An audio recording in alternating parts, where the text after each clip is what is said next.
have the honor. And then when you get done, we'll celebrate and we'll love each other. Let's get ready to rumble! Welcome to Olathe District Activity Center. I'm Ben Whitney here alongside Ben Blades, Ryan Atchison, and Jack Clayton. So we're here for pregame. It's pretty nice out right now, but to start things off, we're going to actually take it right back up to the booth for this week's edition of Game Day Northwest to recap sports at ONW. Welcome to Game Day Northwest. I'm Ben Blades with future pro golfer Rosie Klosner. First up this week, the Lydia Ravens golf team traveled to Heritage Park Golf Course for their regional tournament. Second hole, Julie Klein drives down the middle of the fairway, gets a nice approach shot, leading her to a right at the end of the hole to get a nice par. Next hole, Victoria Klosner, Rosie's sister, nails it under the green, has a 10-footer for a birdie, and then ends up putting for a par. Ladies win the regionals heading into state next week. Good luck Monday.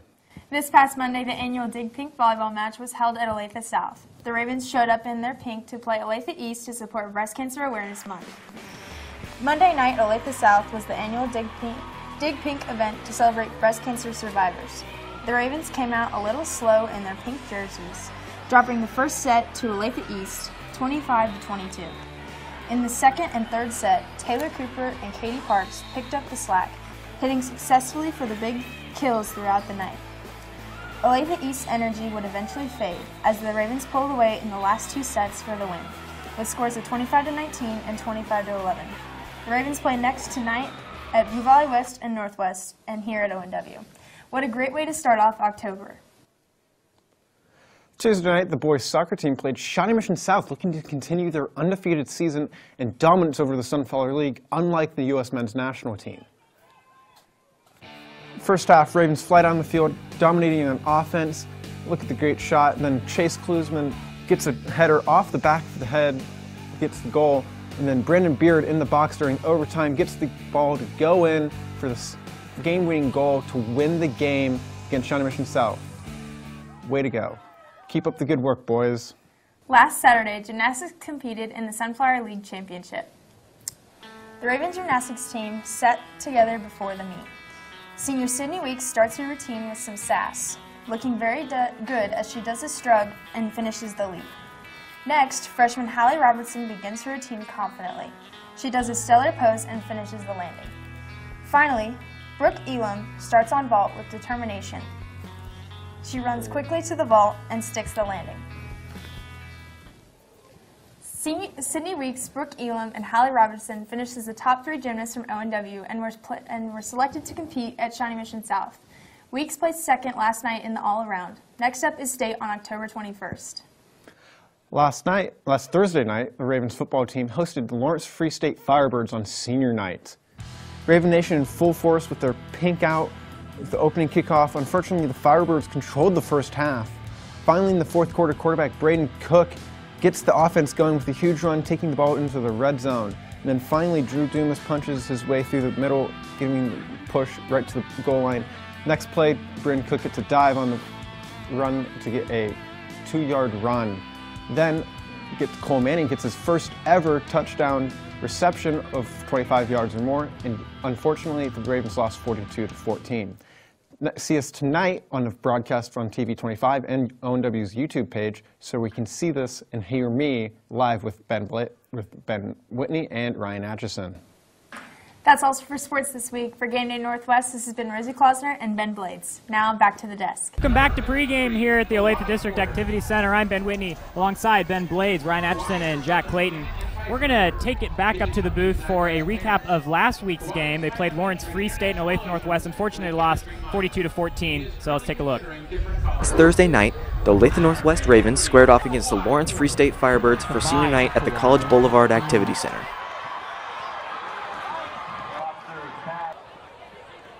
Firebirds came out hot, scoring 5 touchdowns in the first half, with 2 coming through the air and 3 on the ground.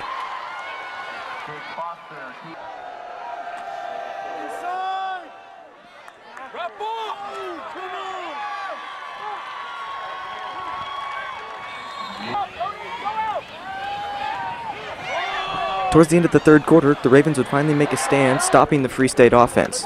In the fourth quarter, Braden Cook would punch in a 2-yard touchdown run to make the score 42-7.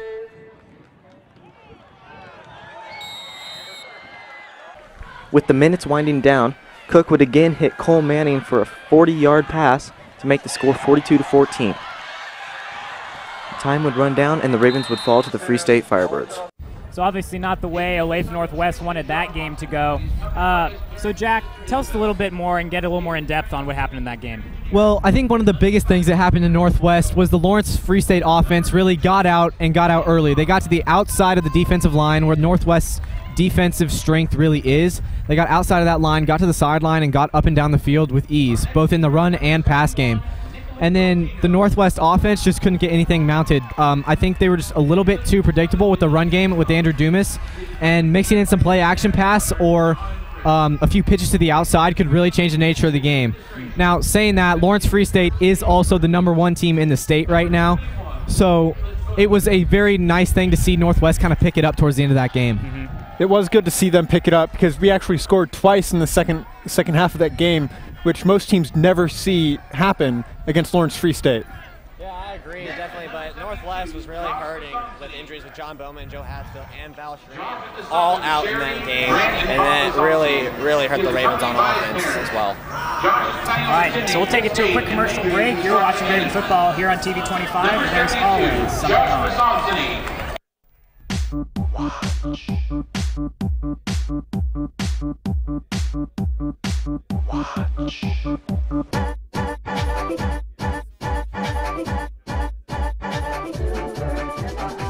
It's almost time, kids. The clock is ticking. Be in front of your TV sets for the horathon. And remember the big giveaway at 9. Don't miss it. And don't forget to wear your masks. The clock is ticking. It's almost time.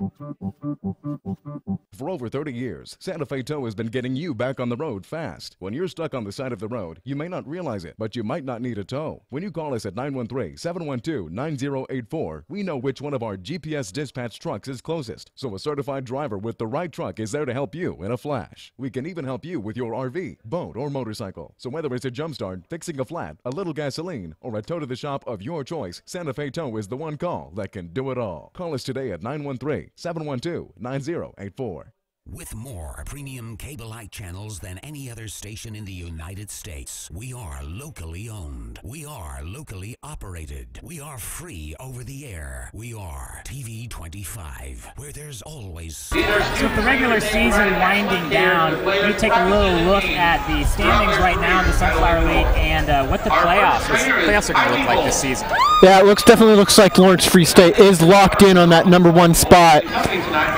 But Northwest is kind of in the middle of the pack with everyone. And if we do get a win, I hear, Ryan, you said that you talked to Coach Sherman, if we do get a win tonight, that we do have a locked playoff home game. Yeah, that is right. I did talk to Sherman the other day, and he did confirm that it will be likely that if we win tonight against Olathe North, that we got a really good lock on a home playoff game.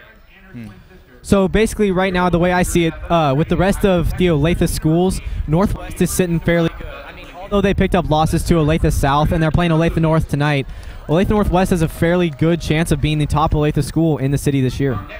Oh, that's exciting. So with this game here tonight, we have to take a look back at last year's game when we played Olathe North, and that came down to the wire. So we're going to take that to Jay Curl, who has a package on what happened last season when these two teams met.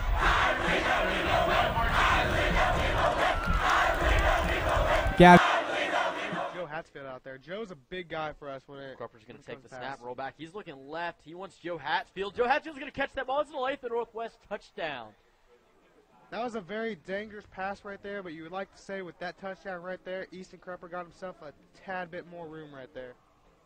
Cropper lines up in shotgun. With 3 men to the right. You were right, Trips. He's going to fake the screen and throw to Jack Parks, who's wide open in the end zone for an Olathe Northwest touchdown.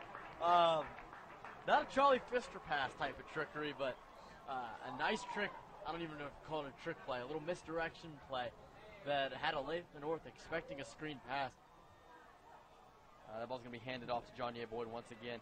And a touchdown Olathe North at That's going to give them their first touchdown of the night. Like you said, Roan, you call. Oh, there's some flags. There's a flag. I didn't see it. What happened? I believe it's from extra celebrations. Kraus is back in shotgun. Takes the snap. Looks right. Throws over the middle.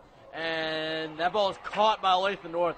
That's going to be a touchdown. And that is actually shocking to see Zach Cross throw the ball tonight. They're running a different formation yeah.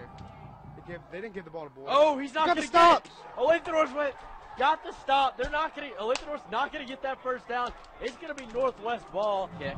Cole Carmody he's the long snapper. He's going to take it, and that ball's going to be good for Olathe North as they take the lead with 1:52 left. Wide to the left. He's going to drop back, look over. Oh, that ball's caught. Is it enough for a first down? That's not going to be enough for a first down. He's short.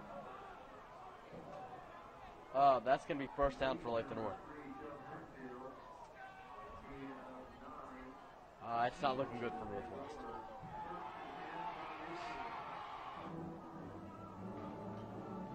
So that game obviously didn't turn out in ONW's favor. So what kind of things happened in that game that led to that 17-14 loss? Well, Olathe Northwest started off the first half well, as you saw. They scored touchdowns, or it was just a really it was more of a defensive battle than an offensive battle, and it ended up being tied late in the fourth quarter, and it just didn't swing Olathe Northwest's way. Olathe North put the field goal through to make it 17-14, and it was just kind of a killing blow to the season almost. So it was just a really rough loss. Yeah, it was a tough loss, especially coming from the stands, being up there. It was just heartbreaking to see that type of loss at home for the home crowd against one of their bitter rivals. So we hope to see a good showing from Olathe Northwest tonight, but we have to look at past couple years. Not really good for Northwest, but we have a different type of scheme now. It's like a hybrid flex pistol, and it's a little bit different, and it's not really seen anywhere around the entire league. So that could be a very key play into this game tonight, because it's not seen anywhere. I agree, but that's what a school rival is supposed to be. It's supposed to be close games, you know? It's not supposed to be blowouts. It's supposed to be having a good time, and last year's game was a pretty close game, and like you said, it didn't go in Northwest's favor. But I'm hoping to see a really close game tonight, and with a different approach for W. And this year, North also has a kind of different team this year. Their strength of schedule has been extremely strong. They've played Shawnee Mission East, Lawrence High School, and Olathe East, all who have had great seasons this year and pulled off big wins. They've averaged near they've had about 1,000 yards through the air and 1,000 yards through the ground. So either way they attack you, they have gotten production. Which leads into the defense needing to be a lot better than the past week at against Lawrence Free State for the Ravens. I do think the secondary will pull up a forward, and Nick Haggerty leading that defense will really pull up against his best friends coming from Olathe North, from middle school. He's going to have a big night tonight. And, of course, with Joe Hatsfield being back in that secondary, that's just an extra boost in both the wide receiving core and the safety line. All right, so we'll take it to another commercial break here at our pregame show. You're watching Raven football on TV 25, where there's always something on. Dear you, I don't want to live with you. You are not my mom. You are not my dad. I don't want you to show me life isn't all bad. I don't want you to show me what it means to be a family. I don't want you to give me hope. I don't want any of it. But I need all of it. Kids throughout Kansas are in need of a temporary place to call home. Go to fosterkskids.org for all the information you'll need to make a difference in the life of a child. Start your journey today. You know how it goes this time of year in Kansas City. Today it's hot. Tomorrow it's cold. Then it's hot again the day after. Be at Town & Country Heating and Cooling. Take your trust seriously, and we'll make sure you and your home are ready for the unpredictable temperatures this coming season. Call now, 913-649-8696 for our combined 2-for-1 tune-up for your furnace and air conditioner. And if you mention TV 25, we'll take $25 off. Town & Country Heating and Cooling, 913-649-8696.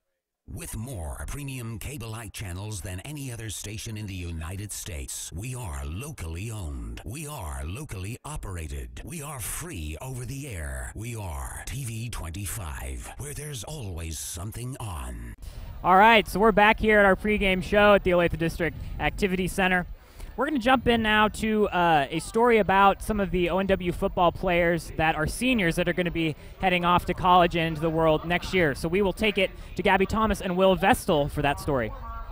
As the football season nears its end, seniors Joe Hatsfield and John Bowman reflect on their time as Ravens. Being able to lead the team, being a captain this year on the team has been really fun, and just hoping for more fun things to come. After 4 years on the team, the guys have grown close on and off the field.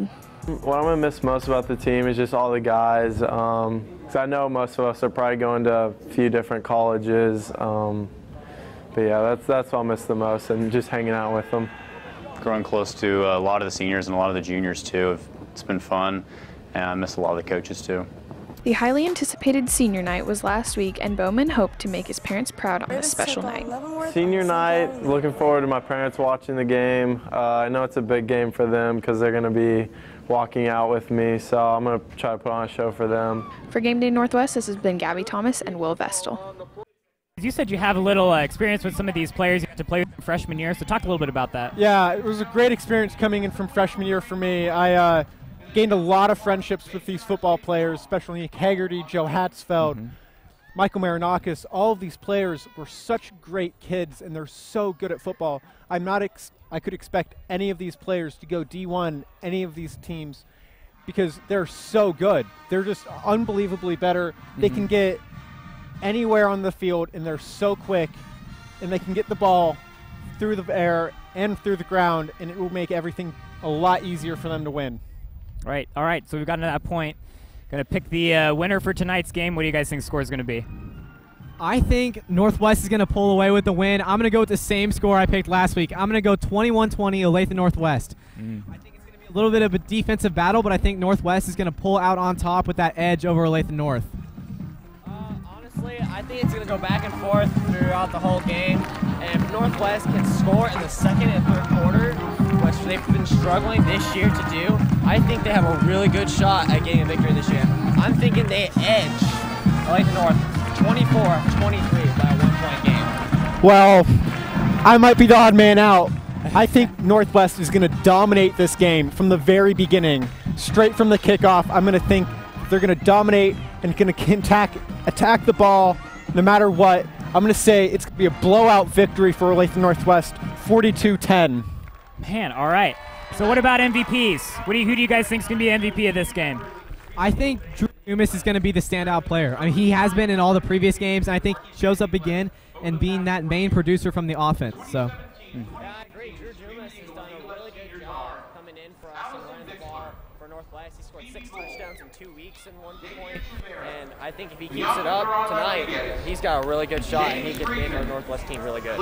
I'm mainly on defensive side. I'm going to say biggest play for this year is just the defensive line in general. They have to push the ball into them and stop that ball from getting there, and I think that's going to be a big thing, and that's going to be our MVP, the entire defensive line. All right. So that's all we have for today's pregame show here at the Olathe District Activity Center. We got about 11 minutes until game time, so stay with us. We'll be back here in a little bit for the game, and thanks for joining us here on TV 25, where there's always something on. Boulevard Limousine is proud to introduce a new addition to the fleet. Our brand new 2017 white Dodge Citadel SUV limousine is the area's newest and hottest stretch SUV limousine. Complementing an already diverse fleet of sedans, SUVs, and limo and coach buses, this vehicle turns heads. With seating for up to 14 passengers, this is an excellent choice for weddings and wine tours, bachelor and bachelorette parties, quinceañeras and sweet 16s, concerts and sporting events, or just a fun night out. If you want to make a statement when arriving at your event, this vehicle will do that for you with its bold styling and exterior lighting package. Call Boulevard Limousine today at 844-712-8375 for your free custom quote. But don't delay because vehicles are subject to availability. That's 844-712-8375, and please mention you saw Boulevard Limousine on TV 25. Boulevard Limousine, 844-712-8375 or boulevardlimokc.com. Through the smoke and the steam, you could see the headlights gleam. Now I have no proof, but still the fact remains. You may doubt it, but I swear there was cinders in my hair when I saw in the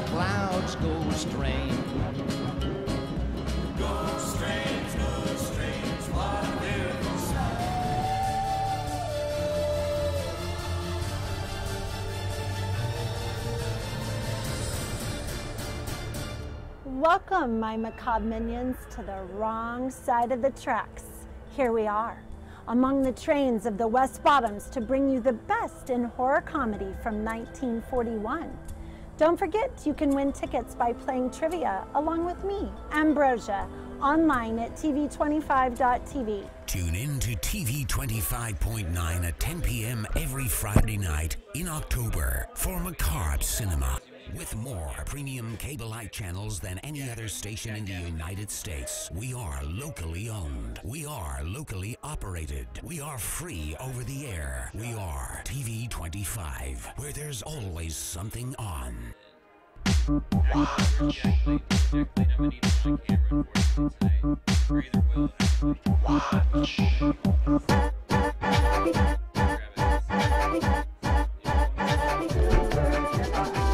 It's almost time, kids. The clock is ticking. Be in front of your TV sets for the horathon. And remember the big giveaway at 9. Don't miss it. And don't forget to wear your masks. The clock is ticking. It's almost time. For over 30 years, Santa Fe Tow has been getting you back on the road fast. When you're stuck on the side of the road, you may not realize it, but you might not need a tow. When you call us at 913-712-9084, we know which one of our GPS dispatch trucks is closest, so a certified driver with the right truck is there to help you in a flash. We can even help you with your RV, boat, or motorcycle. So whether it's a jump start, fixing a flat, a little gasoline, or a tow to the shop of your choice, Santa Fe Tow is the one call that can do it all. Call us today at 913-712-9084. With more premium cable-like channels than any other station in the United States, we are locally owned. We are locally operated. We are free over the air. We are TV 25, where there's always something on. Dear you, I don't want to live with you. You are not my mom. You are not my dad. I don't want you to show me life isn't all bad. I don't want you to show me what it means to be a family. I don't want you to give me hope. I don't want any of it. But I need all of it. Kids throughout Kansas are in need of a temporary place to call home.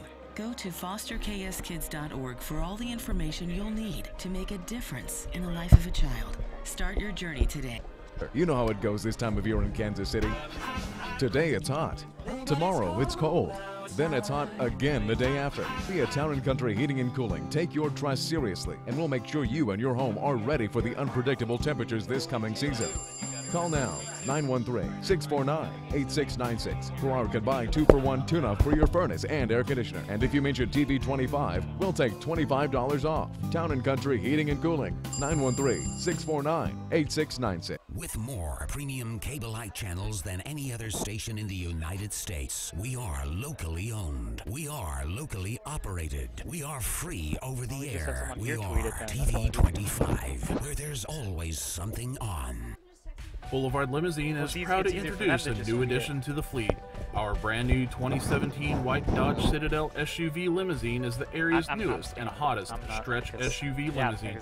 Complementing an already diverse fleet of sedans, SUVs, and limo and coach buses, this vehicle turns heads. With seating for up to 14 passengers, this is an excellent choice for weddings and wine tours, bachelor and bachelorette parties, quinceañeras and sweet 16s, concerts and sporting events, or just a fun night out. If you want to make a statement when arriving at your event, this vehicle will do that for you with its bold styling and exterior lighting package. Call Boulevard Limousine today at 844-712-8375 for your free custom quote. But don't delay because vehicles are subject to availability. That's 844-712-8375, and please mention you saw Boulevard Limousine on TV 25. Boulevard Limousine, 844-712-8375 or boulevardlimokc.com.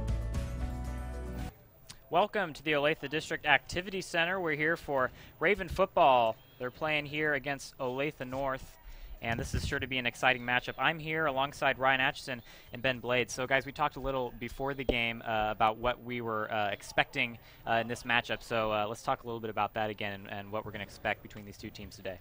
Yeah, I expect a lot of good things for Northwest. I talked with Coach Sherman the other day, like I mentioned in pregame, and they're going to use a lot of play action tonight, as North does not do well on defense when it comes to play action. So expect Braden Cook to roll out a lot on the play action play. I expect a really tough defensive battle. They're also going to have a, I think the defense is going to really be the key of the game tonight for Northwest, because if they don't start off strong, it's going to go downhill because they're going to allow the points to come rolling in heaps. Mm-hmm. And we've kind of seen, and this has been pretty consistent throughout the season, is that Olathe Northwest really gets off to a good start on offense. But some of the problems we've seen in some of these games that they've ended up losing is that they haven't been able to keep that momentum going. They've come out really strong. We've seen them score like almost every single opening drive, or maybe even the drive after. But after that, it's really tough to keep the momentum going. And I had talked to Sherman before the Shawnee Mission North game, and that is one of the things he had talked about that they had been working on, was trying to keep that momentum throughout the entire game rather than just those first couple of offensive drives. So I think that'll definitely be a key in this as well. And hopefully they've been working on that through practice and everything that they've done to prepare for this game. So hopefully we will see some good offensive action on the ONW side. Touching up on that part of being consistent and always winning, that's all the things that we need to see. If they're winning, they need to continue on driving and showing that they're going to win the game. They're going to continue to act like they're playing prevent defense. That's going to end up killing them in the end, and that's going to hurt them the most. And so that's what we need to see, is we need to see a lot of strong defense and offense, keep on scoring, even if it seems a little bit unsportsmanlike, but we still need to put on that pouring it in just to show that we're going to win that game. Yeah, I also think it's confidence. I mean, they start out very well, but once they get scored on, they kind of lose that confidence a little bit in themselves. I think they really believe in themselves and really strive to want to have it more and really score in every quarter as possible. I think they may as well do it, and they can make a game changer right here if they can score in every quarter tonight. Mm-hmm. All right, so both teams coming out here onto the field. We're about 3 minutes out from the start of the game. You can see we have a pretty good traveling crowd here for the Raven Nation, all the way on the other side of Olathe, and Olathe North has a good crowd here as well. It's about a 5-mile drive from Olathe Northwest, so it's not that bad. So I'm surprised about how short the student section is, but I expect it to grow a little bit larger and show it that we're really the better Olathe team. Yeah, well, we'll see how that plays out on the field tonight, as the Eagles are getting hyped up over there on the right side.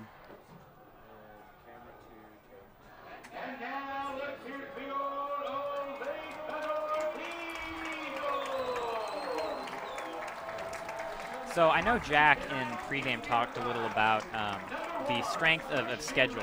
We saw Olathe North had a really tough schedule this year, and they've really, I mean, if you look at the teams that they've played against, they've done pretty well. Whereas Olathe Northwest really hasn't had as tough of a schedule. I'm not saying they haven't played any tough teams. I mean, obviously playing Lawrence Free State, which arguably is the best team in the entire state. But this is a team that has some experience against some really tough teams already in the season. So we'll see how that plays out here against Olathe Northwest. Yeah, definitely. And, yeah, strength of schedule is really important, too, especially when it comes to playoff time. You know, if you play those playoff teams, you feel really comfortable going in. But Northwest also has played a pretty decent schedule, a pretty hard schedule. With Lee Summit North, they weren't expected to even come close to that, and they just played lights out. I was down there in Lee Summit, and I could not believe how they did so well on their first two drives. They just shut them out, and they scored 14 points in the first two drives.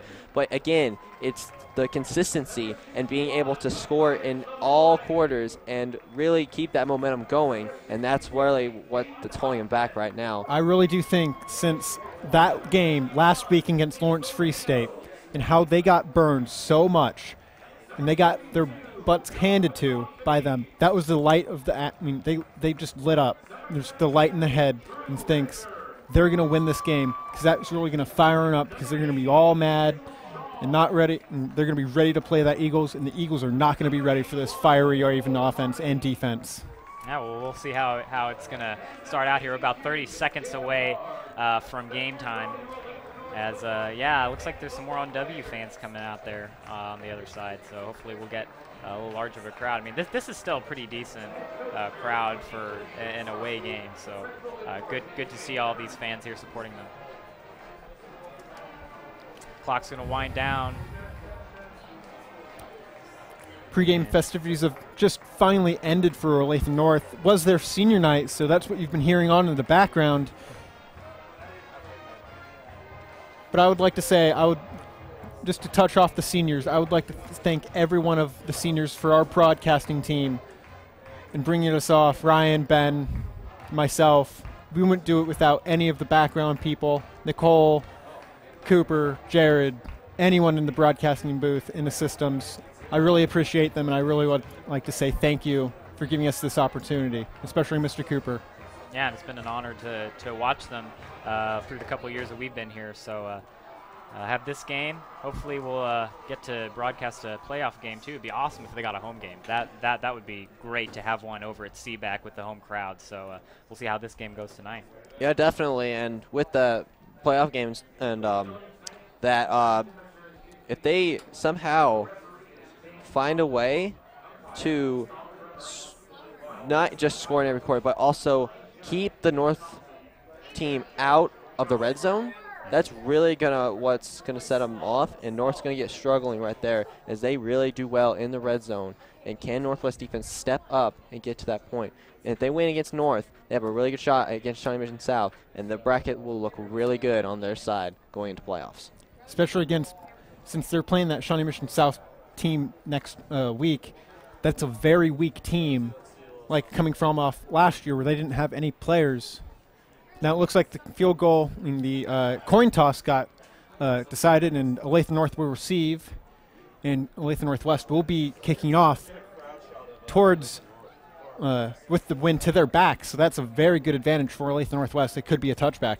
Yeah, with North receiving first, I did talk to Coach Sherman about North's offense, and they actually will have more than one quarterback coming out tonight. They have 3 quarterbacks going to be in formation tonight, and so it'll be interesting to see which quarterbacks go first. But we'll talk more about that later once the game begins. And it'll be interesting to see how the ONW defense reacts to those different quarterbacks coming in, if they're going to pull up in a different formation. It's Thursday night. It'll be interesting to see as the game goes on, as they bring in these different quarterbacks.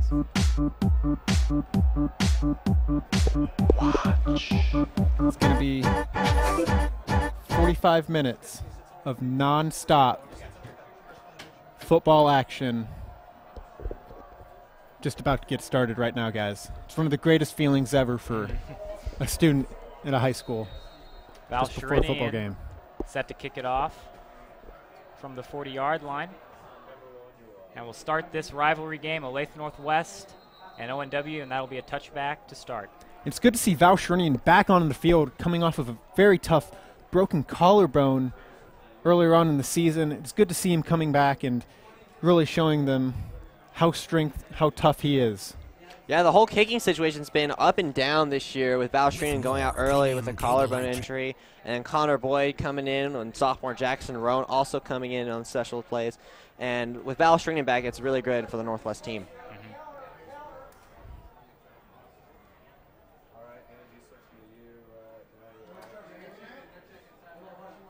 North will take a look to the sideline here.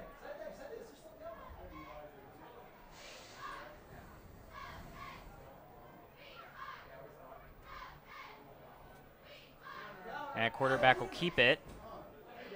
And a gain of about 3 yards on the play. It was a nice tackle by Trevor Adams. That's exactly what you want to see on your defensive line. Trevor Adams getting in there, disrupting the play, causing a slight loss or just a little bit of gainage for the offense of North. Keeping that gain to a minimum. Don't want any missed tackles here, especially against this North offense. That one's going to be a handoff to the left side, and he's going to get swallowed up. That was number 26, Devin Stoker, it looked like, on that run.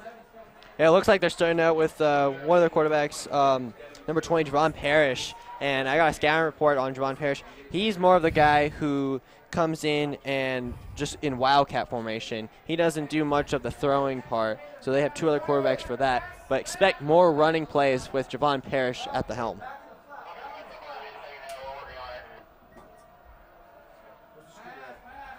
Quarterback will keep it, and he's going to gets out of the, it was almost a sack, and he's going to run, and he's going to be close to a first down. And he's going to be just short, it looks like. So Kraus looked like he got pretty close. Somehow he got out of, looked like that was going to be a guaranteed sack. Somehow made out of that. And it looks like they'll be just short of a first down here. Yeah, I was expecting Parrish to run there with the Wildcat formation, but it looks like he was trying to throw deep to one of his receivers. But, yeah, he did a good job of getting out of that, and I'm surprised that he managed to get that many yards.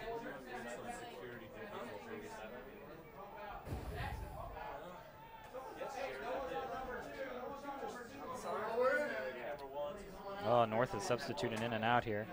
Devon Parrish just came in. And they look confused. They look confused. Looks like there's a bunch of confusion. Maybe a fake punt here. And this can be. Had a flag thrown on that far side. Going to be too many men, or. Is it 11? Lots of confusion going on right now. Looks like they have 11 now on the field. Now it's like they're bringing out their punt team. It looks like it would be too many.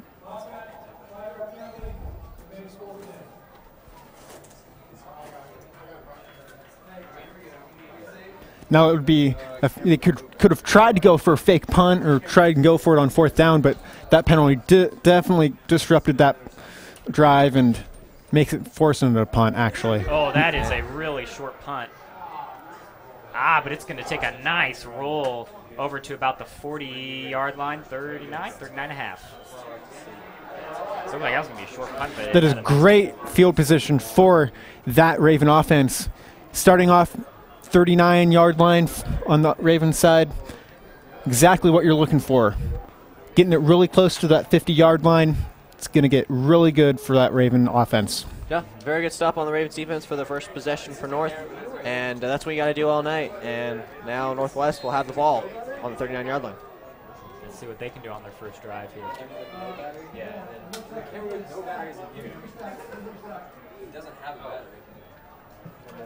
And that's going to be a handoff. Oh. And the North defense read it well. That was number 32, John Bowman, on that run.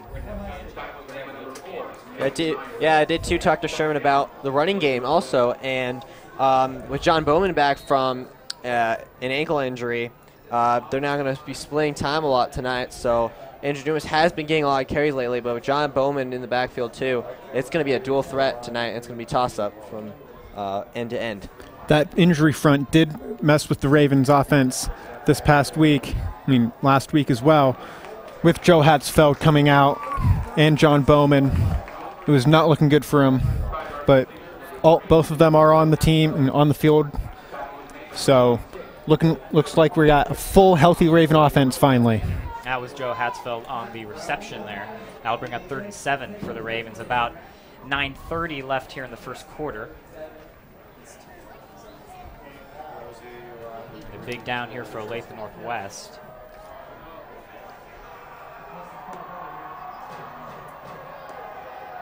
There's Cook on the rollout. That pass is incomplete. Did look like a slight hold on that play, but ref didn't see it. It's all right. Well, we can hear the coaches yelling up here, so it's kind of nice to get their insight. But yeah, it did look like a hold there on that play. It wasn't called, but that was honestly an awful design play. I didn't understand why you would throw that right there. It wasn't a good route. Hatzfeld was covered. You rolled out your left. You had nowhere to go. He did the best thing of throwing it out of bounds, but that was a poorly designed play. Oh, wow. Oh, that should be a running into the kicker. That's going to take a nice, all the way down to about the 1-yard line. They're going to spot it. It looks like the 2 or 3 yard line. An excellent punt. And it definitely looked like he got roughed, the punter, and it did look like the referee just shrugged it off. And that was not a good call by the referee, but that was a great Raven bounce and roll onto just the 2-yard line of the North. So that's going to be backed up into the end zone to start off this drive. It looked like number 57, Wyatt Morgan, was the punter for that play there. And again, like you said, excellently placed, nice roll. And North is backed up way on their side of the field. Looks like they're stacking the box a little bit right here. They got about 7 men up front. Oh, nice tackle. Jackson Butler able to get his leg and bring him down there. Gain of about 5 yards, 6 yards on that play. I'll bring up 2nd and 4. Something new for this Olathe North team that we've seen is they have a TV down there on the sideline, which they get to see live replays right after they come off the field. If that's an advantage, I would say that's an advantage. And that was a great tackle. Trevor Adam on that one. And that is a loss on that play. And that'll bring up 3rd down. So see what the Raven defense can do here. But so far on this drive, they are really keeping them pinned back by that end zone. One report per quarter. We're going to go to input. Tell us. Yeah, North has done really well so far on just trying to get yards as you can go. But Northwest has done an outstanding job of stopping them right now. ONW crowd is loud. And he's going to throw. Oh, that was almost intercepted. That was number 24. Nick Haggerty. Nick Haggerty, wow. That was so close of getting in and out of his hands. Could have gotten it for an early score, but just barely out of it. It is a cold night, so I don't blame him for dropping it. Could be a hard throw and really tough on those hands. Well, most importantly, that brings up a 4th down for Olathe North, so another great stop for this ONW defense. And Ben, you did bring up a good point with the weather not being in favor of both teams and being cold. That's going to affect the quarterbacks and their passing game, as I don't expect them to pass as much as they usually will. Another nice roll, and that's going to get onto the other side of the field at about the 48-yard line. One thing that I've been seeing on these Olathe North punts, these past 2 punts, is Weston Davis is not really wanting to touch the ball. It's like he's scared of the ball. But I get it. It's a cold night. He should just try and go at it. Yeah, and I'd probably trust his instinct there. If he thinks it's too cold, he doesn't want to handle that ball. Then that's just the way it's going to work. I mean, you definitely wouldn't want to see him fumble one. That would be one of the worst things that you could see. That'll be a pitch out to Drew Dumas, and a nice run. He'll pick up about 3 yards on that play. Hey, we just talk a little about Drew Dumas and how well he has done this year for ONW and the impact he's had. He is a very big impact on this Raven offense, and he's just a junior. So he has 1 more year. Yeah, definitely. And I think that getting Dumas actually really helped our offense with our run game. It gave us more confidence in the backfield and not able to just stick to one back. Now you got 2 backs, now you got a dual threat, and you can go back and forth, and it makes defenses confused.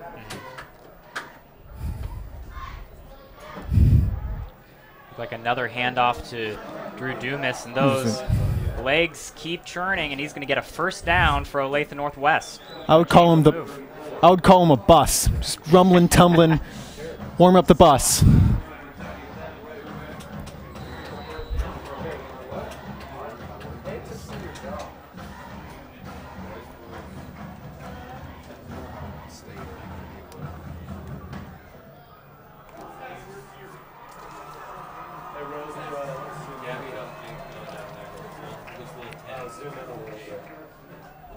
Cook's going to drop back, and he's going to take it himself with a nice run, and he's going to get another 1st down for Olathe Northwest. So nice decision there by Braden Cook. Decides to take it and run it himself, and he's able to get another 1st down.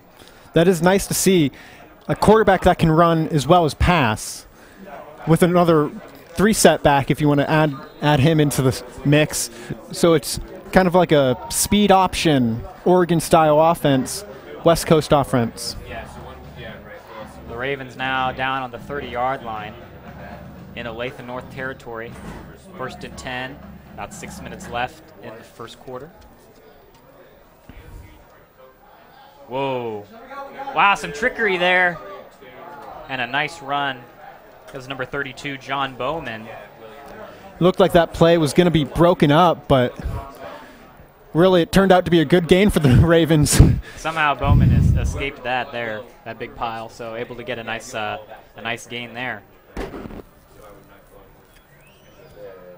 Yeah, definitely. I think if Northwest can score here, that'll build their confidence a little bit more as they go in for the rest of the 1st quarter. Oh, looks like that's going to be offsides. It's a great start for this second drive of this Ravens. Get that ball running, and then draw this penalty. It's going to be an automatic first down. Yeah, neither team can really afford those little silly mistakes as those offside calls. I know it's hard sometimes when it's loud, but if you really want to be able to win this game, you got to keep the mistakes to a minimum. Yep. It's really important that you don't make costly mistakes that will haunt you back in the second half of the game. That's one of the things we saw, for example, like the Olathe South game. There were a lot of penalties, especially in that second half, and the Ravens just couldn't get anything started on the offensive side of the ball. So they've definitely gotten better at that as the season's gone by, but you definitely don't want to see that in this game here. That'll be a handoff, and flag thrown there. We'll see what that's about. And looks like there was a little scrum between both two of the players. Could be about that.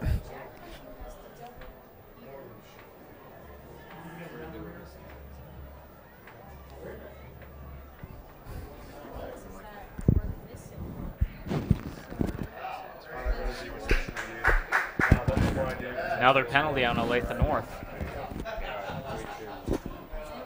So 2 plays in a row.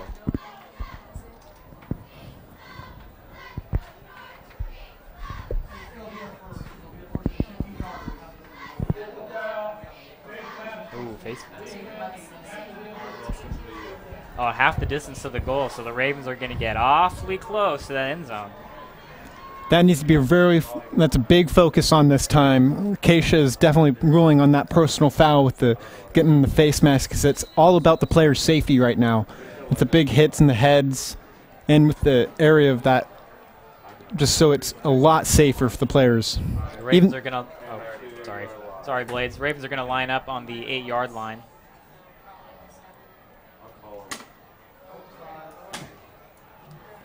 And a nice gain there. Down to about the 5-yard line. It's a good single I formation run there by Dumas. Even though getting just a couple yards, that's what you want to see from him. Yeah, definitely. That's just a design play, as he's the guy who goes right through the tackles waiting to get hit, and he's ready to run all over them. And he's doing a really good job right now. Let's see if Northwestern score right here. Cook going to look to the right, and incomplete. That could have gone for pass interference. It did look like there was a lot of hands, a lot of touching going on with that, but no call. Looked like he was looking for Joe Hatzfeld over there in that corner of the end zone. So 3rd and goal, Ravens at the 6-yard line here. Trying to score first in this rivalry game.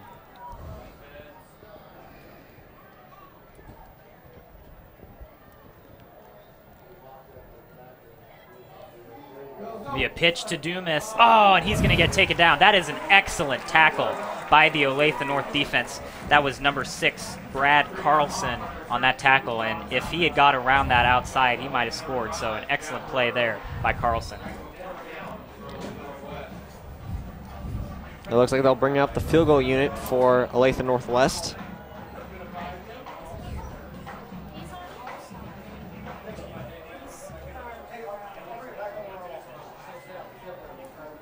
Going for a 25-yard attempt is Val Sherinian. Oh, and Sherinian's kick is blocked. And the Eagles have it on the left side, and he's not going to be able to get around. So that's a big save for the Olathe Northwest side. But, man, they make it all the way down the field, and then you get a blocked field goal. Yeah, it's capitalizing on those drives. You got to get those 3 points. And I'm not going to blame anybody or anything like that, but it's really hard to accept that, especially as a coach. Is you can trust your kicker who kicked those 25-yard, 30-yard field goals, but if you can't capitalize on those drives, it's not good for you, and it's not good for the team at all. Yeah, and kudos to the Olathe North defense there. I mean, Ravens marched down the field and then able to stop them and come up with no points instead of 3. So a big momentum shift too. I think, like you were talking about. Now let's see what the Eagles can do.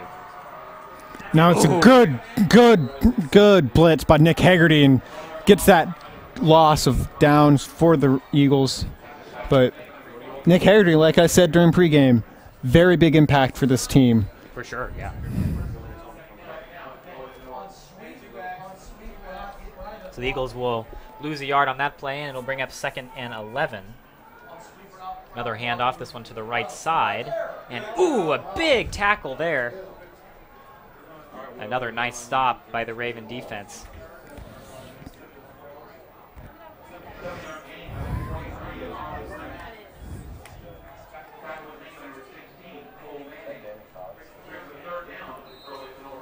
Yeah, about the Olathe North running game, they also have 2 decent running backs as well on their team. They got number 43, who's a freshman, Arlen Bruce IV, and he's really come along for their team, and he is supposed to be really good for this North team. Fake the handoff to the right side, and they'll go back to the left, and that's not going to be enough for a first down. So another stop for this ONW defense. And the one key player that Northwest really needs to key on is number 22, Damon Sanchez, who's a junior, as even though he's listed at wide receiver, he's one of their main tailbacks, and once he's out there, he's very explosive. So right now, I don't see him much in this game, but they can throw him out wide. He's a really good versatile player. Might be saving him for later. That one's going to go Another shaky punt by North. Doesn't look like that wind's helping at all. There is no wind on the field to see, but that's going to be a key thing to look at tonight. Is these punts by Olathe North? These past 3 punts have not looked good at all. So that's what to watch for.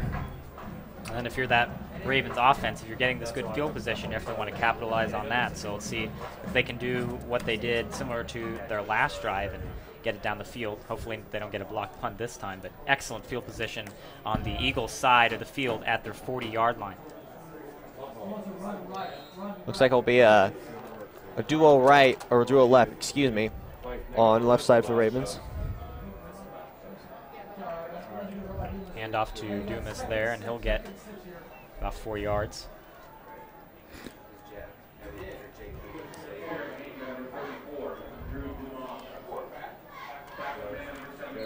Coming from a school that did come both split between Olathe North and Olathe Northwest, it is kind of fun to see some of my old friends from football coming in and playing, like Brad Carlson, but I have to root against them. It's always fun, but they do look strong, but we do have a little fun.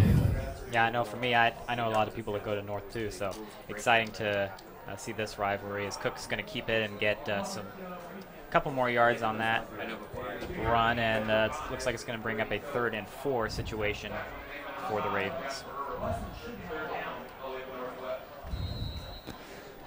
Another big 3rd down play for Olathe Northwest. Looks like they have kind of been capitalizing on this on the 3rd downs. And now we are just under a minute left here in this first quarter.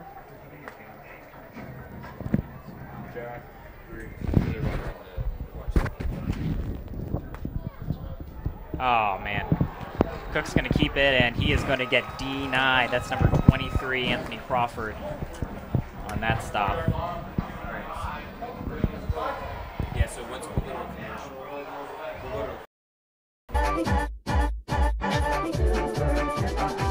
It's almost time, kids. The clock is ticking.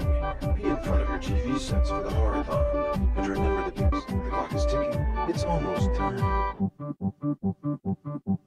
For over 30 years, Santa Fe Tow has been getting you back on the road fast. When you're stuck on the side of the road, you may not realize it, but you might not need a tow. When you call us at 913. Zach Krause, who's a junior, and like I said, that North was going to... Krause is mostly going to be more of the pure quarterback to Rabbi Sherman. He's mostly the one who's going to be, throwing, running. He's going to be all around, make sure plays. So he might get more than Javon Parrish and the other one that we may name later. But so far, Northwest done really good on defense. Yeah, it's like you're keeping a secret there. All right, so Weston Davis will take that punt return, and he'll get it to about 34-yard line on the ONW side. One of those things with the punt return is I always go by, you don't dance and get forward by going sideways. And that's what they try and do. These punt returners are trying going sideways to get yardage, but they just have to go forwards. They can't dance. We've seen Weston Davis actually have some really good returns, so sometimes it works for him. Looked like that was Drew Dumas on that run, and he'll get about 3 yards.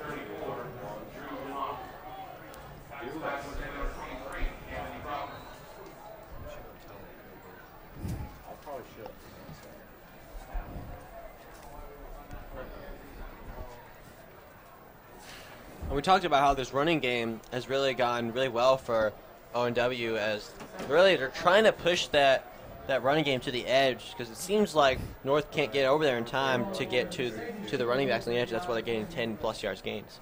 Cook's going to keep it himself, and we'll get about 2 more yards. So I'll bring up a 3rd and 5 situation for Olathe Northwest here.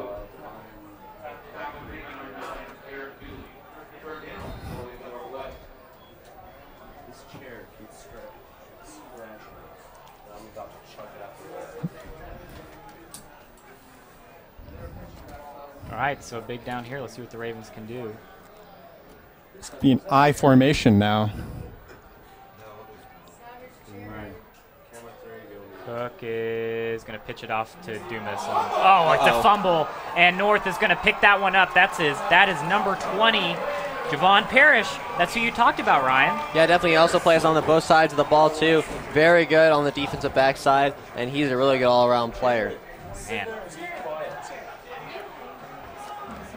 Well, that is a big momentum shift. I mean, even with that blocked field goal, you could already see Olathe North getting that momentum away from ONW on that drive, and now North recovering that fumble.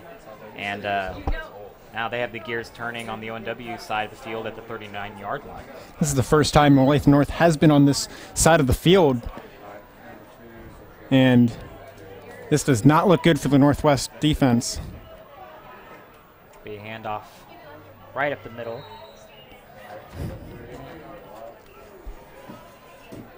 Or a gain of about 3 yards.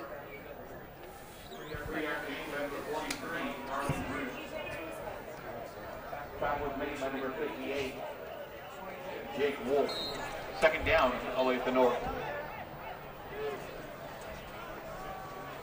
And again, Zach Krause still back in quarterback position for the North Ravens, and he's going to keep it himself. Man, Krause had me fooled. I thought Bruce took that ball and he was running off the right side, but no. Krause kept it himself and fooled the ONW defense, and looks like they're now in field goal position, or field goal range here, excuse me. It was a nice save by Jackson Butler right there. Yeah, saved the touchdown. Got no huddle offense going there. He's going to keep it again, but this time Nick Hegarty's there. He's going to take him down for about a 3-yard loss.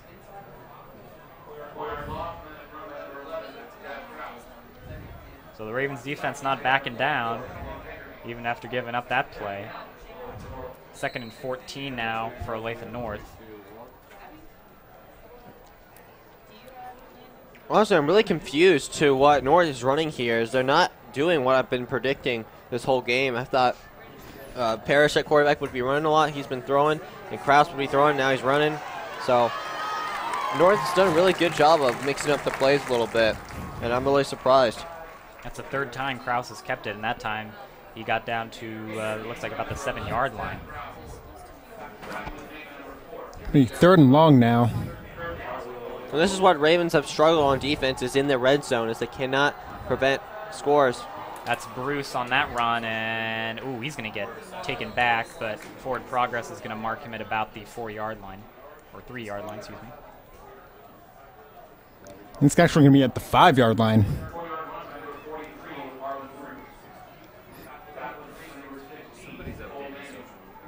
So now Olathe North has a decision to make here. 4 yards out of the end zone. Do you try to go for the touchdown, risk not getting any points on the board? You're going to take a field goal, and that looks like they're trying to figure that out right now. It looks like they're going to go for it.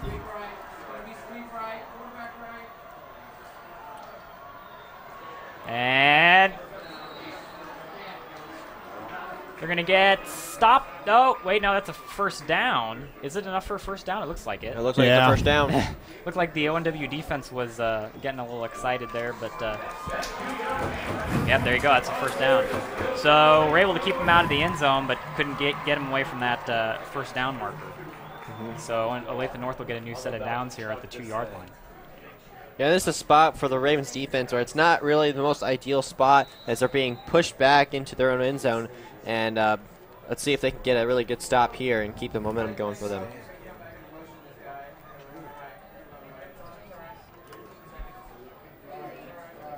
Parrish in a QB right now. Rosie, you can move it up now. He's going to It's keep gonna it be a himself, wildcat. and he is going to run all the way in. So Olathe North strikes first. A touchdown, 2-yard run by the quarterback, Javon Parrish. And it's 6-0 here with 6:37 left in the second quarter.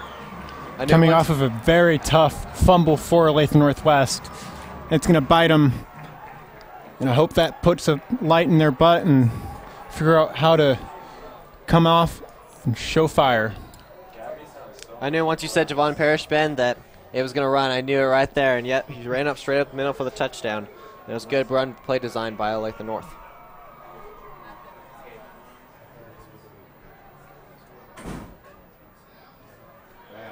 That extra point is up and good, so it's 7-0 Olathe North leads. We're going to take it to a quick commercial break here on TV 25.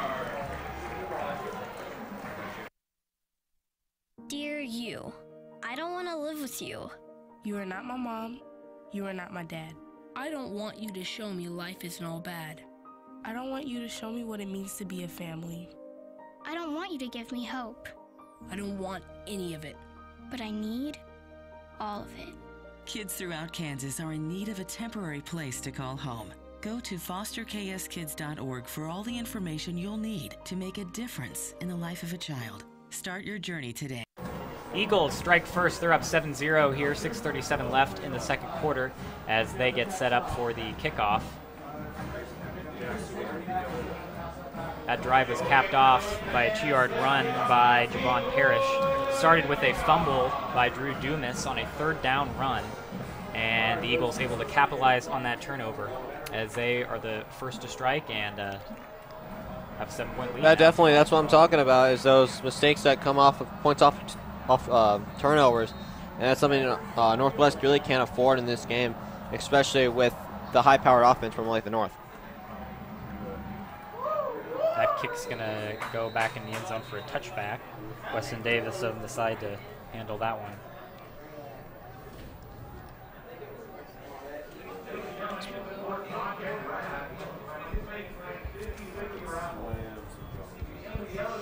We'll say this is kind of straying from the norm from Olathe Northwest. We've seen, again, like I said, pretty much every game, except for maybe, even Goddard. Lawrence Free State, I think, was the only game where they didn't score on the first couple of drives, and we haven't seen that so far. They were close on that field goal, but that was blocked, and that could have been a really big momentum shifter for this game.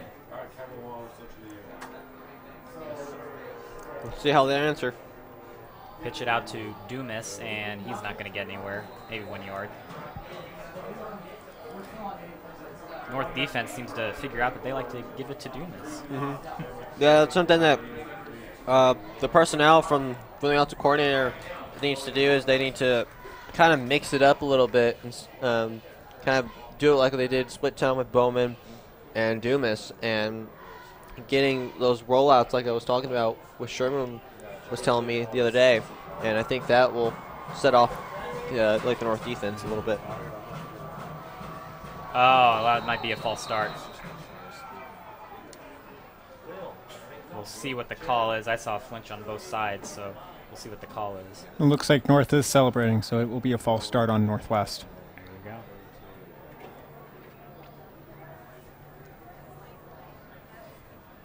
you go.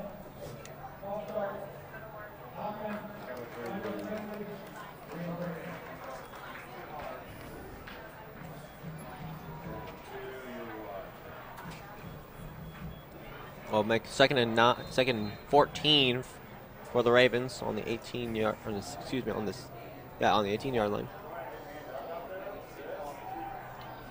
Cook is going to look. Ooh, and that one was almost picked off. Jack Parks was there the intended receiver. Another nice defensive play by Olathe North.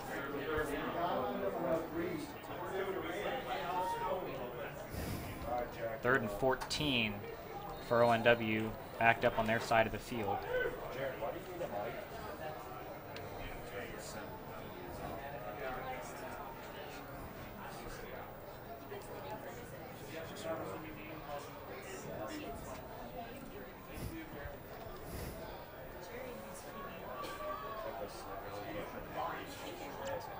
Cook's going to drop back. He's going to look to his right, and that is... That's a caught for good catch by Joe Hatzfeld. What a catch. 2 defenders on him, and he's still able to make that catch. Excellent play there by Hatzfeld, and great location by Braden Cook on that throw.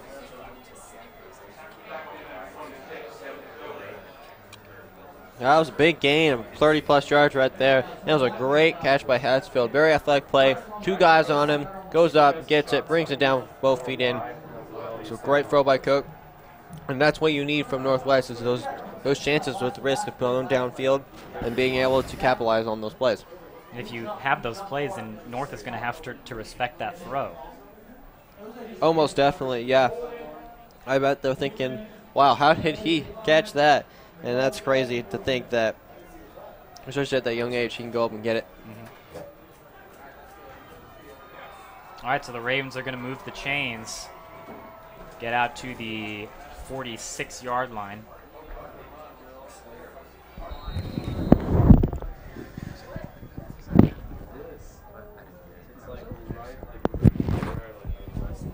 It'll be a handoff to Dumas, who was only going to get about 1.5 yards, 2 yards.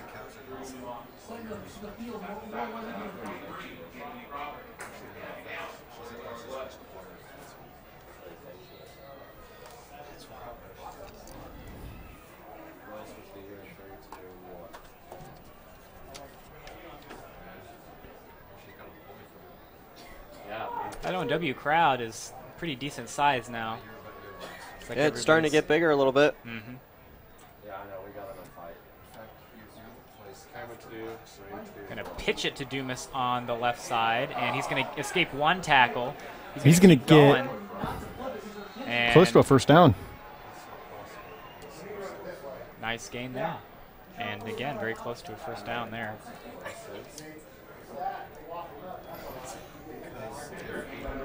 Looks like they'll bring up about 3rd and 2 coming up for the Ravens on their own on the North 46-yard line. And a big play here, of course.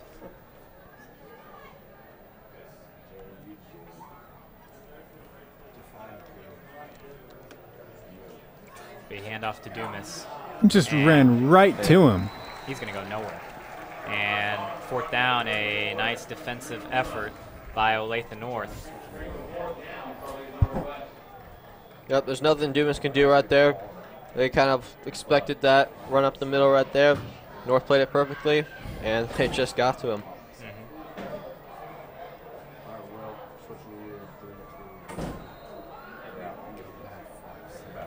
Oh, Olathe Northwest with some trickery here. Wait, man, this is chaos. Nick Haggerty's going up on the other side. And they're going to keep it. Pitch it back. He's not even going to get a throw off. Oh, man. That was an oddly strange design by the Northwest Special Teams right there. I didn't understand what they were trying to do over there, as they all shifted over to the right side towards the north sideline, and then they try to hike it and try to get a fake punt off. But it kind of reminds me of what the Colts did to the Patriots a couple of years ago. Oh, where yeah. And, they had all their lines shift over and looked exactly just like that. Poorly designed. I didn't understand what they were doing right there. It looked like they had North confused, but they just weren't able to get that throw off. I mean, it looked like maybe he was trying to get. It looked like it was a designed run, but he did what was correct was he should throw the ball. That's what kids need to learn is when they're in a pickle and they don't know how to, and they know that they're gonna, and they know they're gonna get sacked. You should try and throw it. Another quarterback run off to the left side. Ooh, and that's a big tackle. It's going to be a holding on Olathe Northwest. I mean, on Nick Haggerty. So it's ball's going to go back.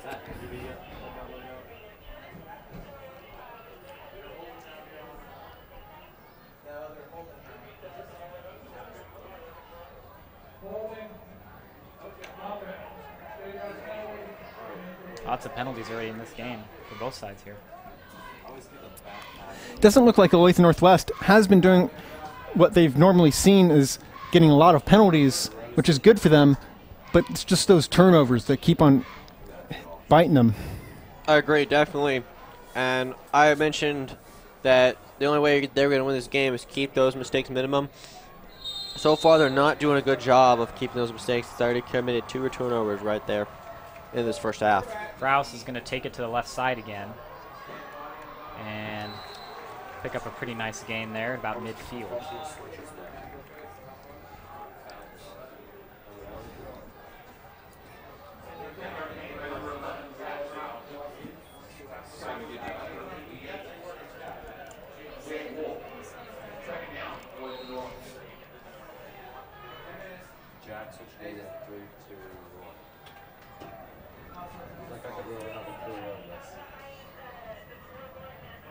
Looks like there could be a holding. That's a nice run by Arlen Bruce, but that could be taken back. Yeah, speaking of Arlen Bruce, especially with this whole North team, I only count 18 seniors on this roster. So they're a very young team, especially with Bruce only being a freshman. It's amazing how talented he is, but also how that this young team is doing really well for only being not much experience on the varsity side. And I expect big things from North in the future. And Northwest is kind of similar in the same way. They kind of have all these young guys, not much experience on varsity. But these two teams are always going to be battling it out, whether or not experience or no experience. These two teams fight hard. For sure.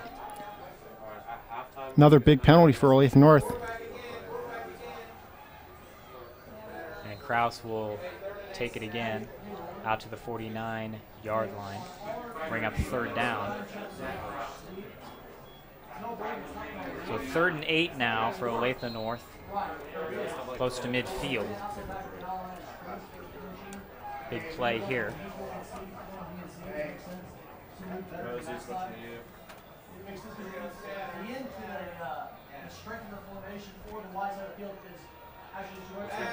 Rouse is going to throw, and that one is incomplete.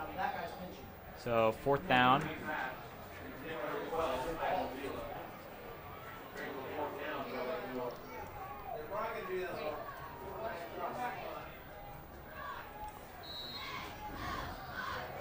So ONW gets the stop here.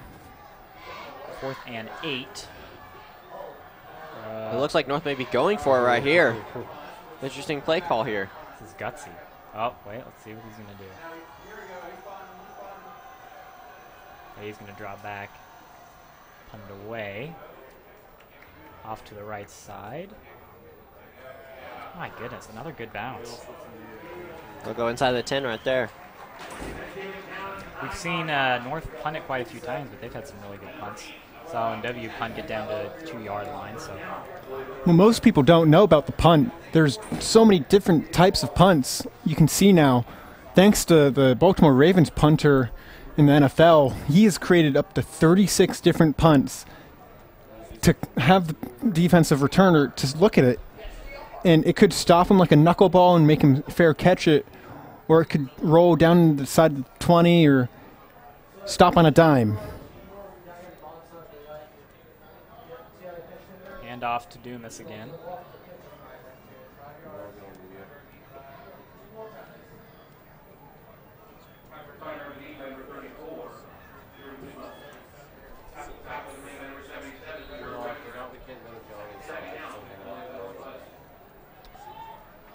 Only about a minute and a half, a little under a minute and a half left, and Northwest offense still scoreless in this game. It'll be interesting to see how they run this 2-minute offense right here and get down the field to possibly put up 3 points or possibly even 7. It's another handoff to Dumas again, looks like, and a couple more yards on that game. Another one of those things of 2-minute offenses. That's what everyone plays for. That's what every team practices every day, is that 2-minute offense repeatedly, so it's drilled into their heads. We saw that 2-minute offense when they played Lisa North, when they went down and weren't able to get the 2-point conversion. But we saw, I mean, they marched down the field on that last drive and came up short on that 2-point conversion attempt for the win. But, I mean, they're definitely capable of it. But doesn't look like they're going to do that here. Yeah, it looks like they are going to just run out the clock after that, taking that timeout.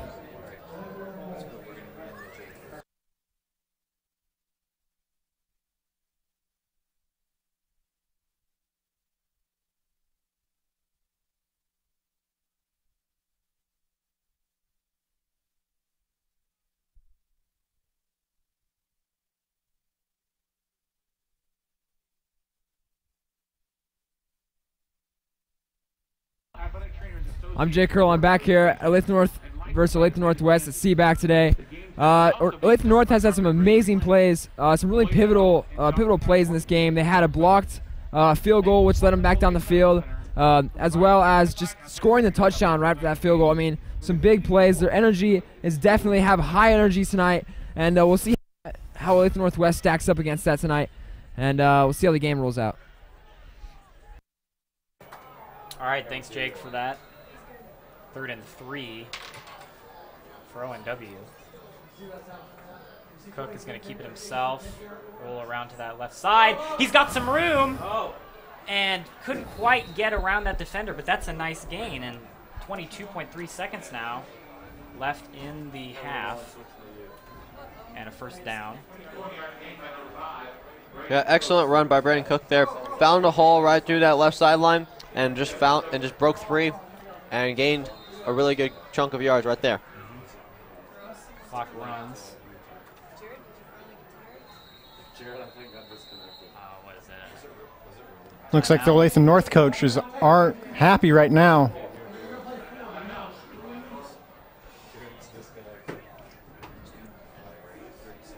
All right, we're going to head to a quick commercial break. You're watching Raven Football on TV 25. For over 30 years, Santa Fe Tow has been getting you back on the road fast. When you're stuck on the side of the road, you may not realize it, but you might not need a tow. When you call us at 913-712-9084, we know which one of our GPS dispatch trucks is closest. So a certified driver with the right truck is there to help you in a flash. We can even help you with your RV, boat, or motorcycle. So whether it's a jump start, fixing a flat, a little gasoline, or a tow to the shop of your choice, Santa Fe Tow is the one call that can do it all. Call us today at 913-712-9084. 15.5 seconds left here in the first half. Ravens 1st and 10 from their 37-yard line. Be interesting to see what they do here. Cook's going to run around and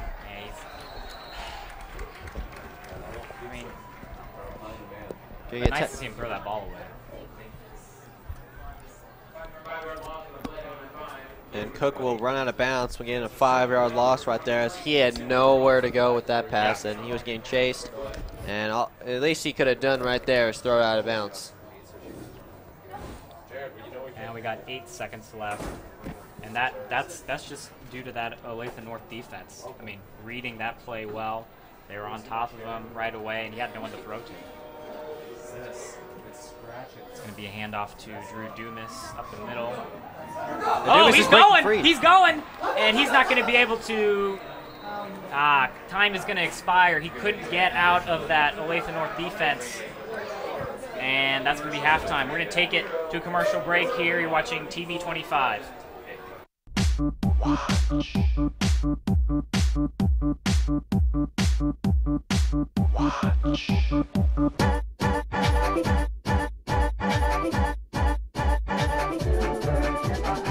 It's almost time, kids. The clock is ticking. Be in front of your TV sets for the horathon. And remember the big giveaway at 9. Don't miss it. And don't forget to wear your masks. The clock is ticking. It's almost time. You know how it goes this time of year in Kansas City. Today it's hot. Tomorrow it's cold. Then it's hot again the day after. Be at Town & Country Heating and Cooling. Take your trust seriously, and we'll make sure you and your home are ready for the unpredictable temperatures this coming season. Call now, 913-649-8696 for our combined 2-for-1 tune-up for your furnace and air conditioner. And if you mention TV25, we'll take $25 off. Town & Country Heating and Cooling, 913-649-8696. With more premium cable-like channels than any other station in the United States, we are locally owned. We are locally operated. We are free over the air. We are TV25, where there's always something on.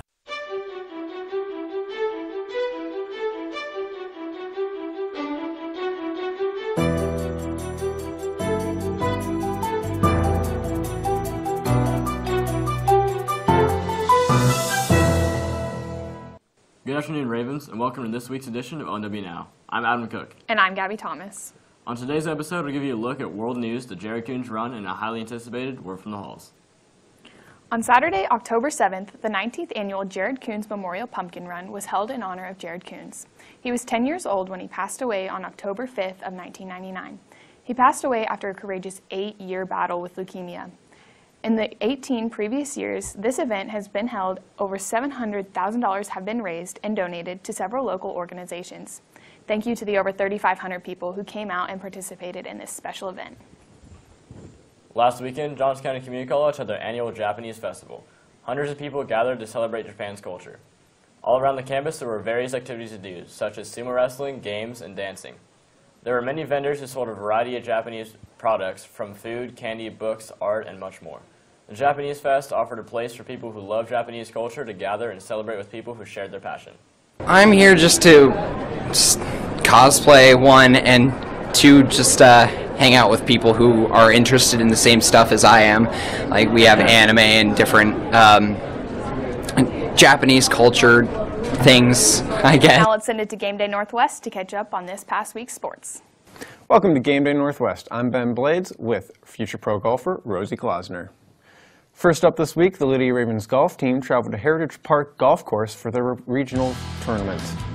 Second hole, Julie Klein drives down the middle of the fairway, gets a nice approach shot, leading her to a right at the end of the hole to get a nice par. Next hole, Victoria Klausner, Rosie's sister, nails it under the green, has a 10-footer for a birdie, and then ends up putting for a par. Ladies win the regionals heading into state next week. Good luck Monday. This past Monday, the annual Dig Pink volleyball match was held at Olathe South. The Ravens showed up in their pink to play Olathe East to support Breast Cancer Awareness Month. Monday night, Olathe South was the annual Dig Pink event to celebrate breast cancer survivors. The Ravens came out a little slow in their pink jerseys, dropping the first set to Olathe East, 25-22. In the second and third set, Taylor Cooper and Katie Parks picked up the slack, hitting successfully for the big kills throughout the night. Olathe East's energy would eventually fade as the Ravens pulled away in the last two sets for the win, with scores of 25-19 and 25-11.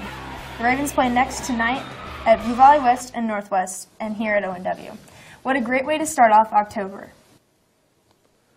Tuesday night, the boys' soccer team played Shawnee Mission South, looking to continue their undefeated season and dominance over the Sunflower League, unlike the U.S. men's national team. First half, Ravens fly down the field, dominating on offense. Look at the great shot. Then Chase Klusman gets a header off the back of the head, gets the goal. And then Brandon Beard in the box during overtime gets the ball to go in for the game-winning goal to win the game against Shawnee Mission South. Way to go. Keep up the good work, boys. Last Saturday, gymnastics competed in the Sunflower League Championship. The Ravens gymnastics team sat together before the meet. Senior Sydney Weeks starts her routine with some sass, looking very good as she does a strug and finishes the leap. Next, freshman Hallie Robertson begins her routine confidently. She does a stellar pose and finishes the landing. Finally, Brooke Elam starts on vault with determination. She runs quickly to the vault and sticks the landing. Sydney Weeks, Brooke Elam, and Hallie Robertson finished as the top 3 gymnasts from ONW and were selected to compete at Shawnee Mission South. Weeks placed second last night in the all-around. Next up is state on October 21st. Last Thursday night, the Ravens football team hosted the Lawrence Free State Firebirds on senior night. Raven Nation in full force with their pink out with the opening kickoff. Unfortunately, the Firebirds controlled the first half. Finally, in the fourth quarter, quarterback Braden Cook gets the offense going with a huge run, taking the ball into the red zone. And then finally, Drew Dumas punches his way through the middle, giving the push right to the goal line. Next play, Braden Cook gets a dive on the run to get a 2-yard run. Then Cole Manning gets his first ever touchdown reception of 25 yards or more, and unfortunately the Ravens lost 42-14. See us tonight on the broadcast on TV 25 and ONW's YouTube page, so we can see this and hear me live with Ben Whitney and Ryan Atchison. That's all for sports this week. For Game Day Northwest, this has been Rosie Klausner and Ben Blades. Now back to the desk. After devastating wildfires, the death toll has risen to 23 in Northern California. The famous region known as Wine Country looks like it has been hit by a nuclear bomb after the fires raged. At least a couple hundred are missing as the fires begun to die down, but no rain is in sight. In the weeks after the devastation of Hurricane Maria, Puerto Rico is slowly moving towards rebuilding. 89% of the Caribbean territory is still without power, and aid is slowly moving through the island. President Trump announced that the U.S. cannot stay in Puerto Rico forever, given the cost of rebuilding. North Korea's foreign minister gave the U.S. another warning in the wake of President Trump's UN speech. The Asian dictatorship is not too happy about their leader being referred to as Rocket Man by the president. North Korea responded by saying that the U.S. has lit the wick of war. The historic Boy Scouts of America are coming out with a new twist. Girls will now be accepted into the Historic Boys Club. It is viewed as a progressive step forward as the organization spent a few years reviewing requests of admission from families and girls. Now, what fun would our jobs be if we never head to the halls to embarrass the students of Olathe Northwest? This week, Adam and Roan decided to test your knowledge on a variety of different fall sports. How many points do you get for a field goal in football? 1. For a field goal, you get 1 point. Sometimes. How many points do you get for a field goal? 1. Can anybody tell me what a field goal is? Nope. Oh, it's that little square thing that's like that. 3. All right, good job. It's 3 points. 3 points? 1 point. Wait, it depends. 3 points. 3 points. 3 Good points. job. In volleyball, what does a libero do? Hit it. Spike. I'm guessing whenever you toss it up, like whenever they serve it, and then, no, that's a spike. They hit it over the net? They're like in the back. They get put in for the. They wear the different jersey. Substituted in. What place did the volleyball team finish in state last year? I don't know. First. We won state. What does XC stand for? The letters X, C. I don't know. I think it's fine. XC. No clue. I don't know. It sounds like a drug. Cross country. That's cross country. What is X? Cross country. Good job. Can you demonstrate a gymnastics salute for me?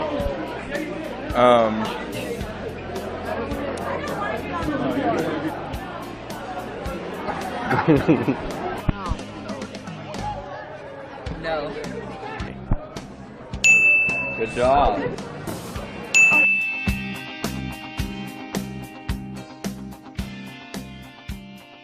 How many innings do you play in a football game? In a football game. 6. Close. That's all for us this week. Make sure to follow us on Twitter at ONW_RavenDaily and on Snapchat at ONW Now to stay up to date on what's going on here at Northwest. For Adam Cook and the rest of the Convergence team, I'm Gabby Thomas. We'll see you next week.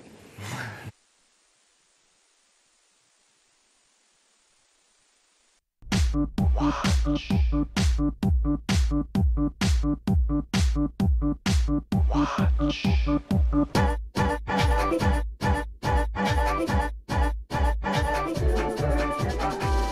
almost time, kids. The clock is ticking. Be in front of your TV sets for the horathon. And remember the big giveaway at 9. Don't miss it. And don't forget to wear your masks. The clock is ticking. It's almost time.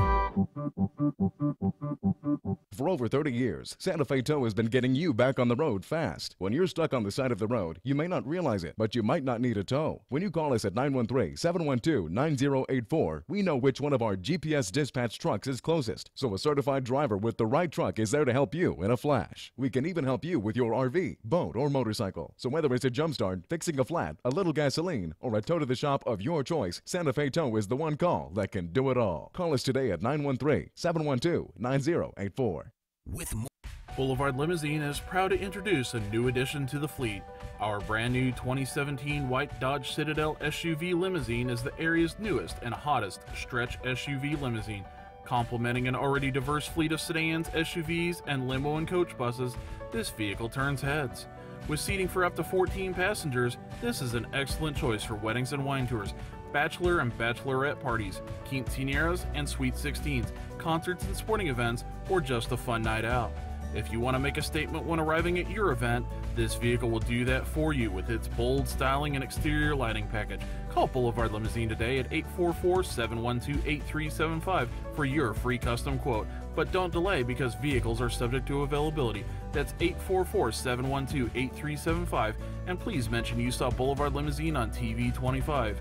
Boulevard Limousine, 844-712-8375 or boulevardlimokc.com. With more premium cable-like channels than any other station in the United States, we are locally owned. We are locally operated. We are free over the air. We are TV 25, where there's always something on. All right, we're nearing the end of halftime here. It's been a pretty big defensive game here so far in the first half. Ryan, what have we seen overall from these two teams here in this first half? Overall, we really haven't seen much, to be honest. North got that touchdown by Javon Parrish. I mean, that's the only scoring play so far. It's been back and forth pretty defensively. Northwest getting stops early. Same thing with North. They're going back and forth. I predicted that going into this game, being a really low score. And honestly, both teams haven't really shown much, honestly, on the offensive boards, as really they haven't been driving down the field much. It's just been back and forth with school rivalry.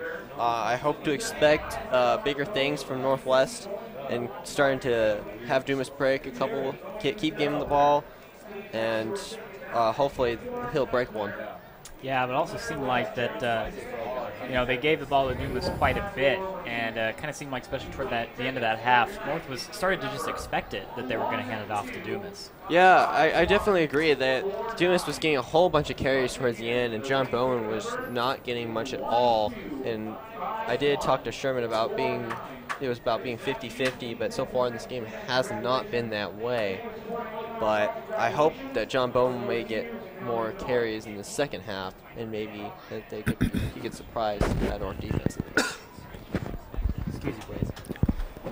Sorry, excuse me. Had a cough and thought I could do it.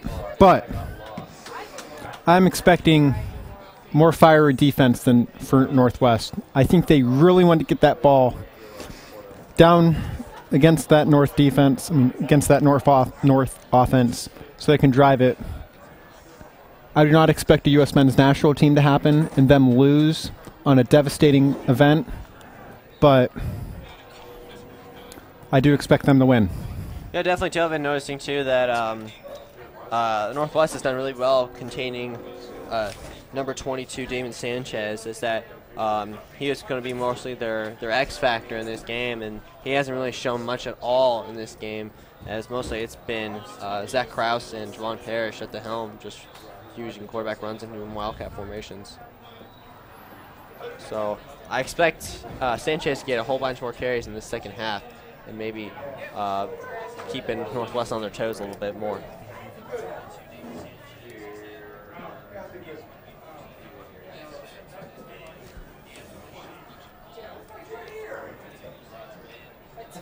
About 30 seconds left here in the half. Halftime. Contraire. Sorry. Teams are warming up. It is a very cold night here at Olathe District Activity Center, so that could be playing into the weaknesses of the players, because your muscles do tense up, and they aren't ready for the cold, and it's a little bit of a shock. And well, and kind of going along with that cold weather, we've seen Weston Davis kind of defer on those punts. He hasn't really wanted to take any punts, so you know, he definitely is taking the weather into account in his decisions. So. Yeah, when it does get cold, it does feel like the ball is basically a rock, and it's hard, and it is a mean thing right there. Yeah, definitely. With being a former punter, when I punted in middle school, definitely on those colder days, it was much harder to grab the ball and be able to grip it so well that you can get a good boot on it. And it's much harder for those punters to even get a grip on the ball and get good. That's what happened with North on those couple punts right there. It's just either that it's just they can't hold on the ball, or it's just they just can't get enough power when they kick it. And that could have been a factor in on Dumas's fumble too. So. And that's what really sparked that Olathe Northwest drive, or Olathe North drive for that touchdown. Started out with that fumble, so definitely a big momentum shifter there. Yeah, definitely. And North hasn't turned the ball over at all, and that's why they're winning right now. I mean, the only points that have been scored is off that Dumas fumble, and that's what I was saying. I've been saying this throughout the whole broadcast, and I'm saying this right now, that Northwest cannot make those little mistakes. That's going to hurt them later, and unless they can start figuring out how to not turn it over and be able to create more turnovers for the opposing team, that will make them more successful and maybe get them a few more wins.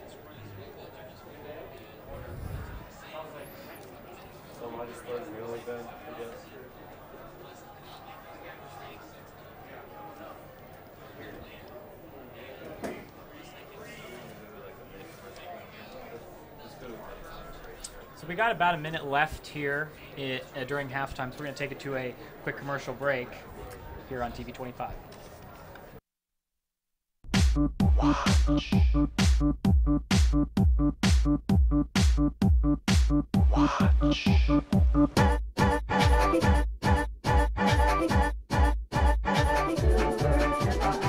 It's almost time, kids. The clock is ticking. Be in front of your TV sets for the horathon. And remember the big giveaway at 9. Don't miss it. And don't forget to wear your masks. The clock is ticking. It's almost time.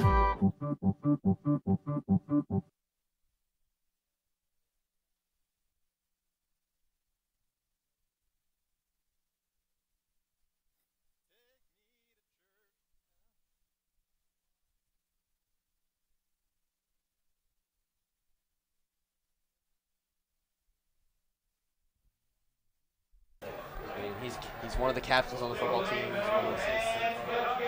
Hey, we're back on. We were just talking about Trevor Adams, so if Trevor Adams has a big play here later in the game, we'll talk a little more about him and kind of his life right now, going between band and football. Olathe Northwest will receive the kickoff here to start the second half. Looks like they are leaning towards the right side, returning side.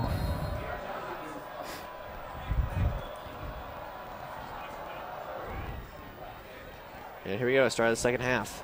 It's going to be picked up. And that was a good hole by Olathe Northwest special teams. Get that up to about the 26-yard line. It was a good run by Weston Davis.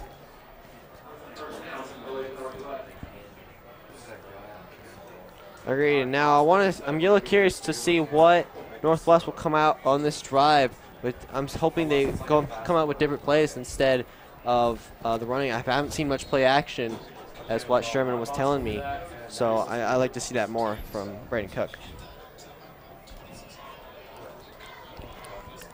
It'll be a pitch off to the right side, and that's going to get broken up pretty quick.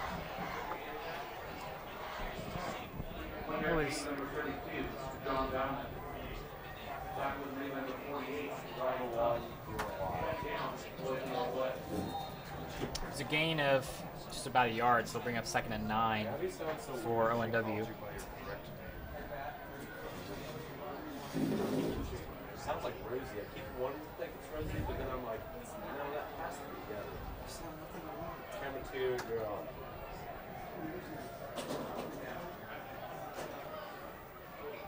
Handoff to Dumas. Flag thrown. Looks like it'll be a hold.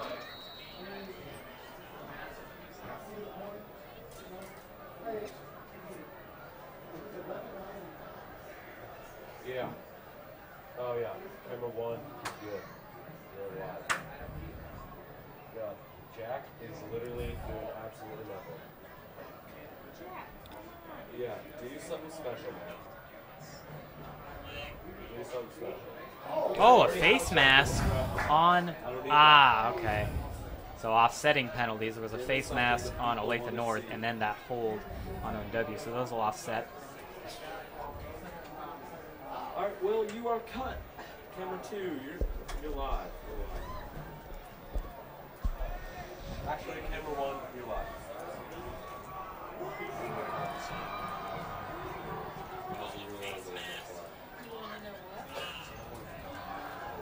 Looks like it'll be about 2nd and 9 from the 27-yard line. Took the refs a little bit to figure out that we're still moving the ball around there.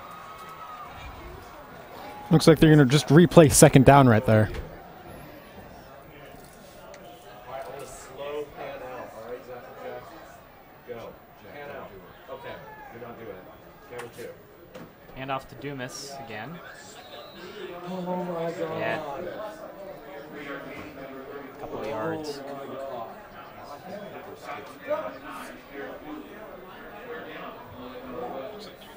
So gain of 2, 3rd and 7. I'd say they still keep pounding the ball with Dumas. I mean, he broke that one at the end of the half. I suspect that North is starting to figure it out a little bit with a blitz coming up. Yeah. But he could break one pretty soon. And that's a fake handoff. Cook looking deep over the middle, and that's caught. And that is a first down. Joe Hatzfeld right over the middle. And that's another play-action play that really kicked it into high gear. As you could hear, if you could hear the coaches just yelling in excitement from this big play by Joe Hatzfeld and Braden Cook. Well, that's a good play call, too. It looked like there was just going to be another handoff, and instead Cook keeps it himself and airs it out to Hatzfeld down the middle of the field, and they're in Eagle territory, 1st and 10. Gain of 50 yards on that play. That was not a good shot. Camera 2, we're switching to you. Cook looking again, and another nice completion. It's number 16, Cole Manning, on the reception. Another first down. He just got his first touchdown reception of his career in a varsity game just this last week against Lawrence Free State Firebirds. And Cole Manning has been a really good story this year for the Ravens, as he's made some great defensive plays all around on special teams, recovering a punt against Lincoln Summit North a few weeks back. And he's really changed this offense and this whole team for what he's done. Another pass, that's to Jack Parks. Another nice gain. It's about a 5-yard gain for them. So some change in play calling here. We saw handoff, handoff, handoff, run, run, run, run, run, and now we have 3 straight passes. Yeah, that's what I was really hoping for they would do, is start kind of rolling out with Cook and start throwing down the field a little bit more instead of running with Dumas a little bit, as I see North was stacking the box with more of a 7 to 8, going to a 4-3, switching now to looks like more like a 3-4. That one will be a handoff to Dumas. And a nice run. That's enough for a first down. The Ravens getting even closer to the end zone on this nice drive here.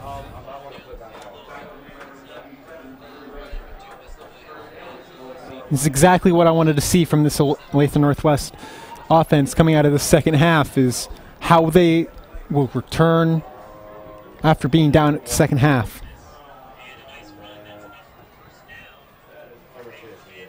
Cook going to pass to the left side. That's caught. And a gain of 5 or 6 yards. It looked like Joe Hatzfeld on the reception.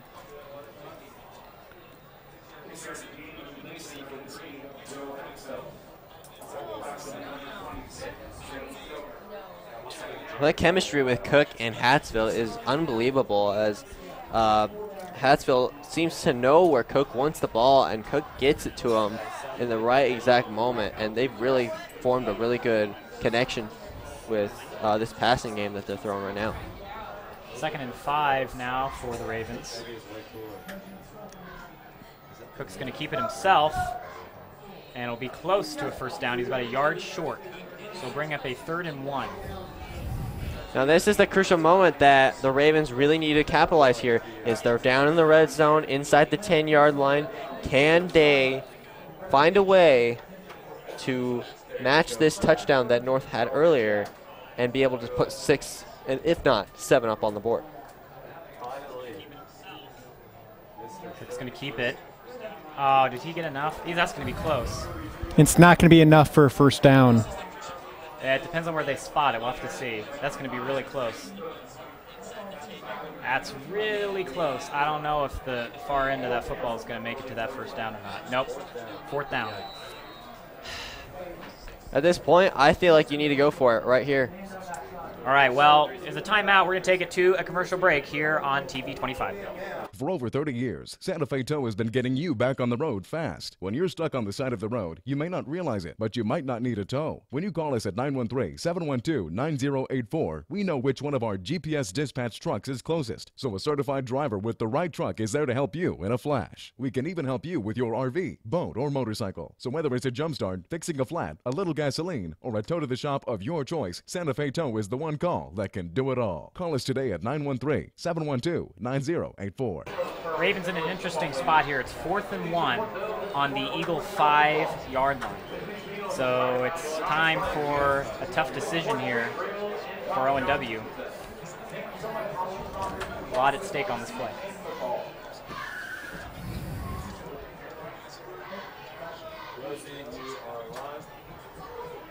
Olathe North coach is slow to get off the field, and the ref is motioning him to get off the field. He's still on the field. If they snap that ball and he's on the field, yeah, snap the ball. then they get a penalty for that. I don't know what the holdup is.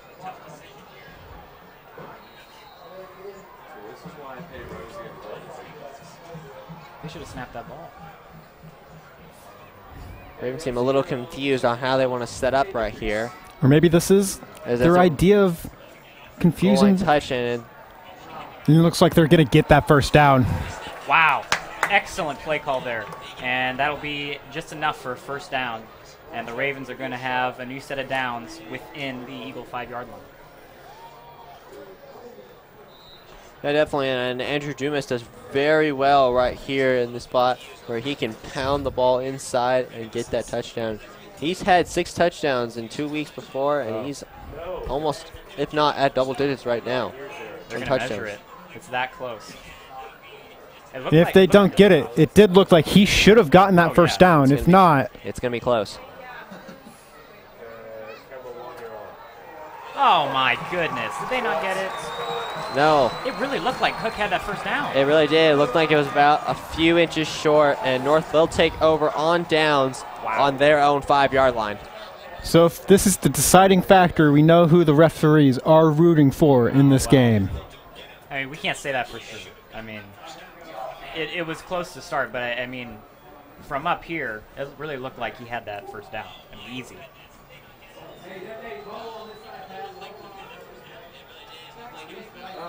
Another turnover for Olathe Northwest. I mean, ONW could do something here on defense. Stop him right here on the goal line. That's going to be a run out to about the 10, 11-yard line there. I really don't know what Will's doing.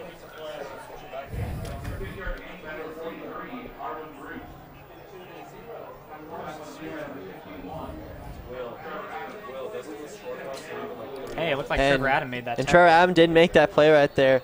And I did have a time to sit down with Coach Sherman to talk about Adam. And for those you don't know, he is one of our drum majors for the Northwest High School Band.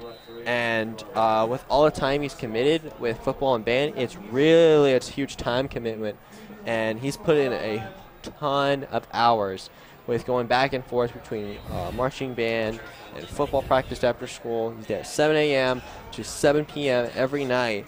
And also being one of the captains on this team, he's really put a lot of work, and he's shown a lot of leadership on this team. And he's one of the most, he can be funny at sometimes, but he's one of the most nicest guys you'll meet on this football team. So Eagles will pick up the first down there on that run.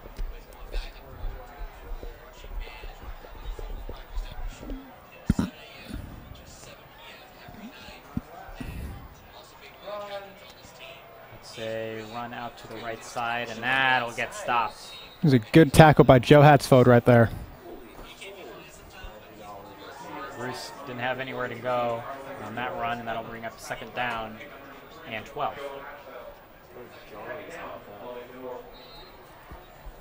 Wasn't there a serious hold right here on the outside? Hold on, Lopez. I'm a respectful woman. There's a blatant hold on that last play that refs didn't see. Again. Kraus is looking deep and just over the receiver's hands there. Jackson Butler on the coverage. That'll bring up 3rd and 12. They were lucky right there that Sanchez had beat Jackson Butler right there. If it was just a little bit shorter, that could have been a break right there. And that was Sanchez. That's the guy to watch for right there.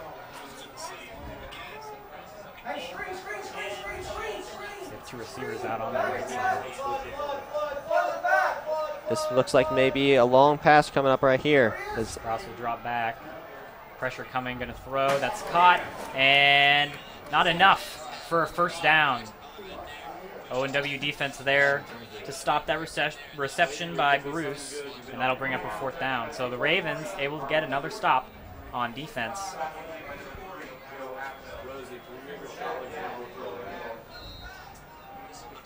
As we near the 6-minute mark here in the 3rd quarter.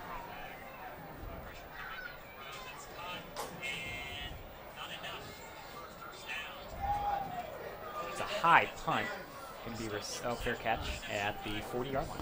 And they put in 2 returners there from Joe Hatzfeld and now Weston Davis. So something different from the Northwest special teams.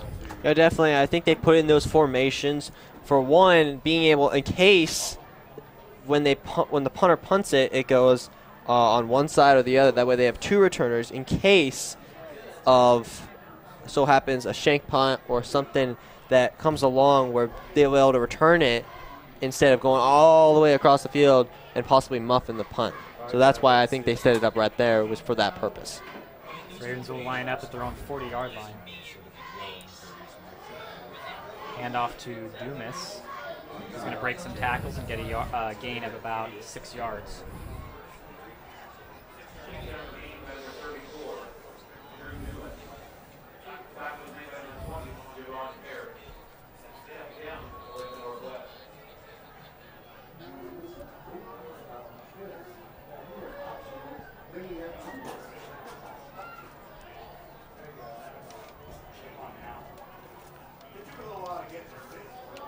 Another handoff to Dumas, and get a couple more yards. Bring up 3rd and 2. Northwest has not really done well converting 3rd down this game, as they really struggle on these 3rd and shorts. I expect them to either go a screen pass to Hatzfeld right here, or they might be going with another run up the middle with Dumas, but we'll see here. Looks like we got trips right. Cook's going to keep it himself, and that's going to be enough for a first down. Better be enough for a first down this time. My goodness. Yeah, it looks to me like he got the first down. And the Ravens will get it into Eagle territory here. Jack, get a good shot from that second row.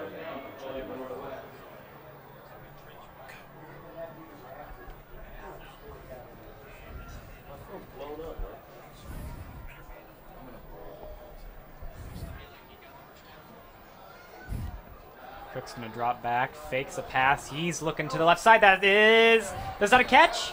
Oh, incomplete. Oh, man.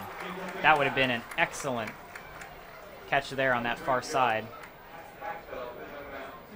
Joe Hatzfeld looked like he got pushed out of bounds.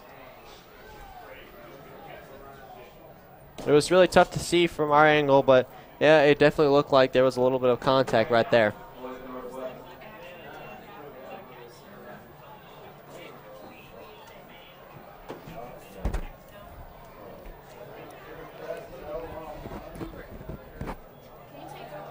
Cook, under pressure, he's going to throw, and that's complete. That's going to be a right first side. down for Olathe Northwest. And that's Cole Manning there on that reception. Cook able to escape the pressure there and able to get a nice bullet pass over to Cole Manning for that first down. And the Ravens back in business here on the Eagle 38-yard line.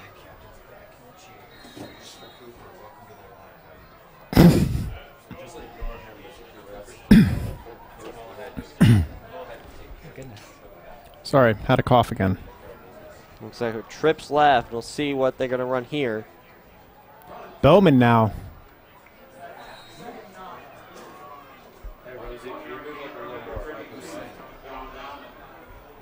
Oh, I might have a hurt player. Nope. That's number 77, Drew Rediger, who's slow to get up there.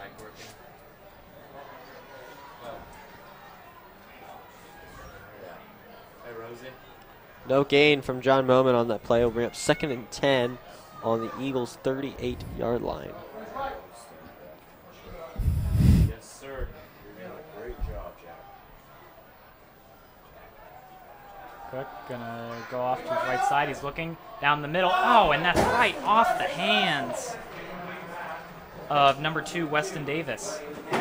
Maybe that's why he's decided to not take those punts. Yeah, definitely. Right over the middle, wide open. You got to have that. It looked like he turned a little bit too fast and looked for upfield before he caught the ball. And that's a big drop for Northwest right there, as that'll bring up 3rd and 10. And the weather definitely could have been a factor there as well. That is a big drop, and this is 3rd and 10 now for ONW. Some receivers lined up to the right side. Cook's going to drop back under pressure. He's going to escape pressure. He's going to throw, and that is, ooh, wow. Almost intercepted there inside the 20-yard line. That was an interception, but Joe Hatzfeld broke that up, and whew, that was a real close one. It looked like Cook tried to force that. It looked like that defender was right on him and tried to sneak that pass in there, but that didn't work. And just thankful that was not an interception. And Ben does bring up a good point that that was going to be an interception, but Joe Hatzfeld did everything he could have and knocked that ball away to keep possession away from the Olathe North team right there. Bringing into his defensive skills again. Mm-hmm. Indeed, it helps when he can play on both sides of the ball right there.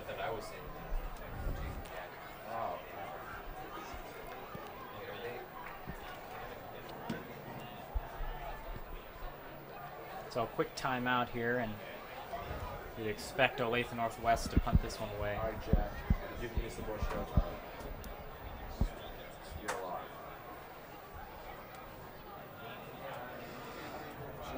He's got potential. He really does. He's showing me some good stuff. Get off that funnel, Jack.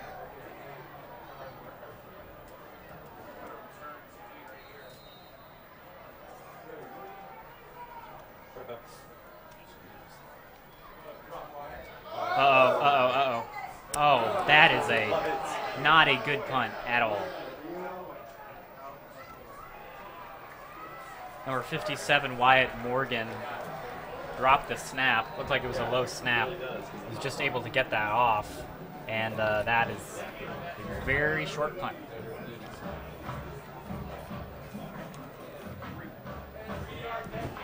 Looks like a punt of 0 yards right there, as they will take over on their own 38-yard line for the Eagles.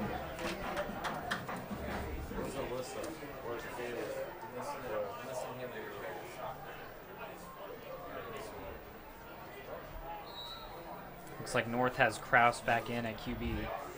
He's going to hand that off. No, he isn't. Oh, he's not. He's going to look deep and just overthrown. That could have been another touchdown for North to open this one open. It looked like that was Sanchez. Yeah, and they're going to pull out Sanchez. Even though he can run the ball, he can go out for those fly routes. He's really fast, and he's very explosive. And they were lucky right there, and very fortunate that that did not come for a big play. That's the second one on their last 2 possessions we've seen that was really, really close. Could have gone deep for a touchdown. It was very good play action from this North quarterback. He just looks like he whenever he has the ball and it's a designed pass play, he just acts like he doesn't have the ball, and it's perfect. That is not a handoff either. Kraus is going to look, and deep. Oh, and it's dropped. Oh, my goodness. Looked like that was number 26, Devin Stoker. And it looks like Trevor Adams going to get coined with a roughing the passer on a very, very late hit on North quarterback. Man. Automatic first down, and that is, again, costly penalties on ONW. And that, I mean, we're seeing so many after plays. A major drop from number 26, Devin Stoker, Trevor Adam, though, he just ran into them, and I guess that's what you get sometimes. I mean, this is totally unnecessary. I mean, yeah, I mean, I definitely agree. It just didn't go your way, and you could have had potentially back 15 more yards, but now you're sitting inside your own territory. Emotions definitely getting the best of that. That's a nice gain there of about 7 yards.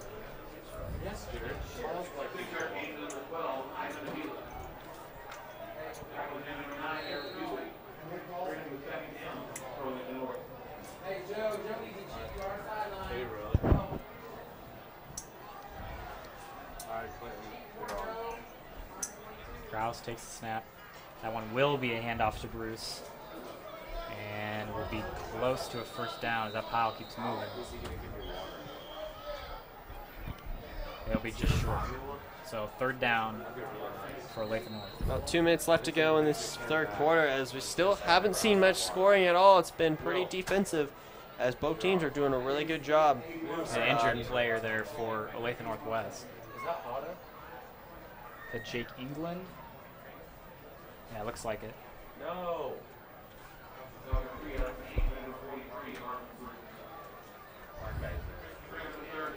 That's a good sign, able to walk off on his own 2 feet.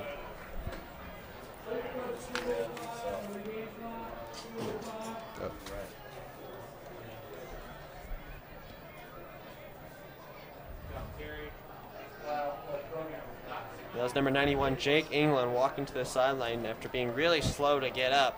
He has been battling a few injuries this season during inside the game, and hopefully he can come back pretty quickly in this game. Kraus take the snap, hand it off to Bruce, and wow, the defense is there, and that's going to be short. 4th and 1, and now it's decision time for Olathe North here on a 4th and 1. It'll be interesting to see where they go. I don't think they will kick a field goal right here, as they look a little too far out of range for here. I'm guessing there might be going for it right here on 4th and 1. I see Javon Parrish in there, just came in. Just a wee bit outside of field goal range. Could have been a 50-yard field goal. This may be a wildcat right here. Looks like Parrish is going to take the snap. That wildcat. Run, and that's going to be enough for a first down. So Olathe North, some good play calling here, and they'll pick up the first down, and their drive continues. Yep, that's what Javon Parrish does. When he's at the helm, he's going to run those wildcat formations, and Northwest has got to be aware that he's going to run right up the middle. All right, we're going to take it down to Jake Hurl on the sideline for some insight on this game. I'm Jake Hurl. I'm reporting, sideline reporting at the Olathe Northwest game. Jake England has gone off a little bruised up. I'm not sure if we will see much more of him tonight. Time will tell. But we'll definitely know later in the game. All right, send him back up to the desk. That's a nice run there for another first down.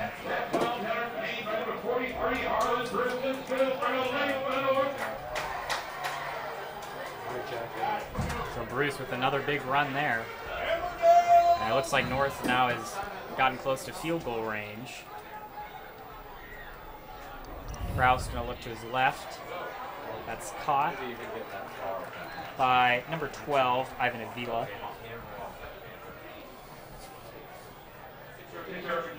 Time running out here in the third quarter, about 45 seconds left. Honestly, this game didn't go the way we expected it to go. Very defensive. I personally thought this would be back and forth offensively, as both those teams really have struggled throughout defensively this year. But no, that's not been the case at all today.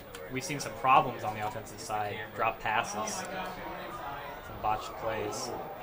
And Kraus is going to go down there with a nice tackle by ONW defense.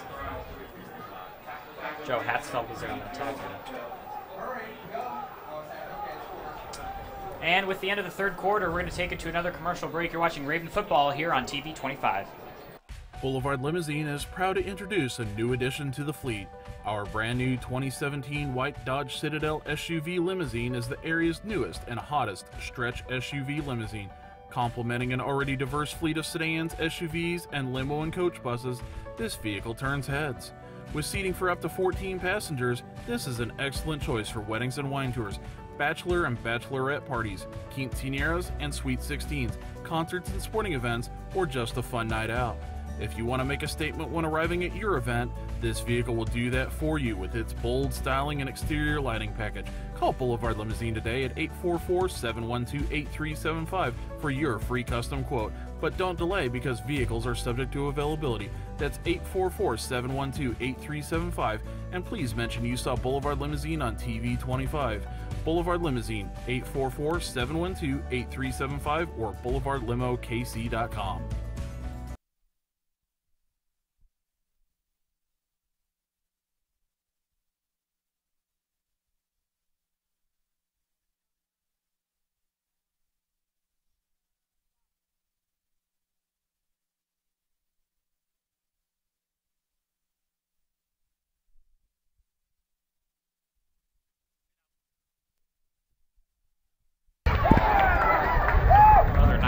There for Olathe North. They're going to get down to about the 6-yard line. That 8-yard gain by number 43, Harlan Bruce, is good. On Olathe North.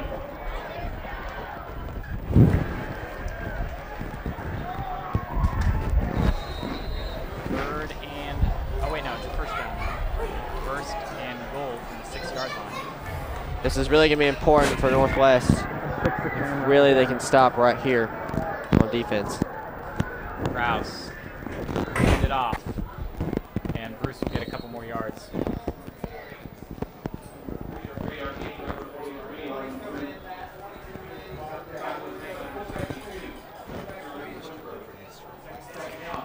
So there's only one more quarter left in this game.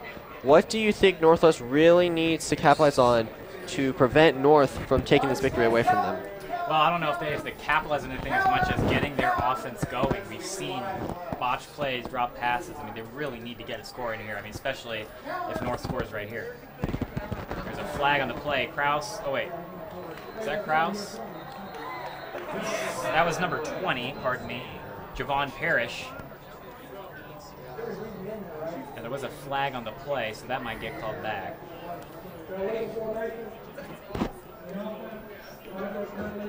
Another costly penalty for North. There'll be a little formation on the offense right there. So that will negate the touchdown and send them 5 more yards back. So Northwest catches a break right there, but they're on their heels right now as they really got to get a stop.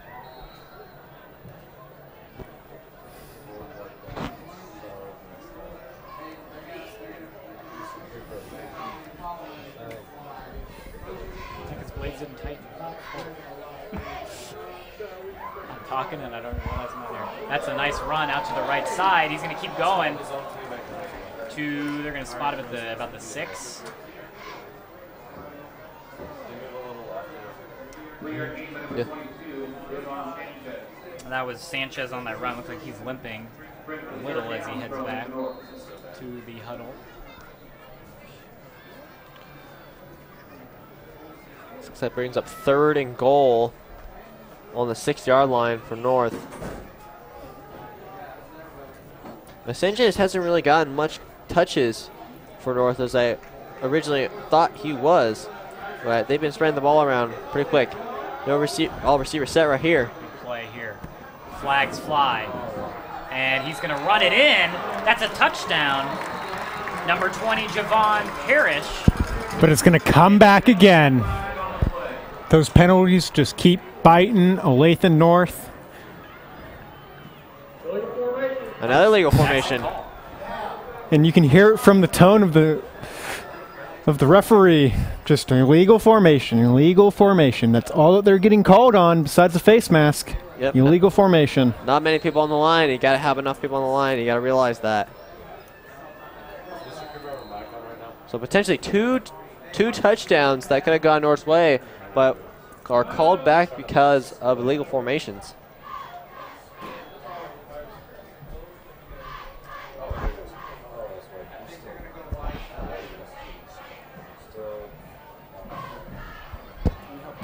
Yeah. It's like, no, take your thing off.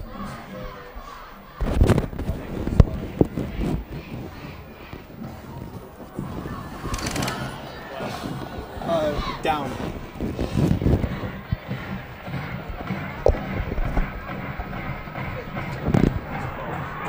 Good, good, good. Oh.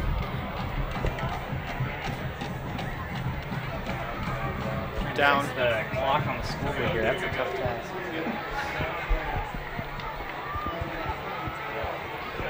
Good.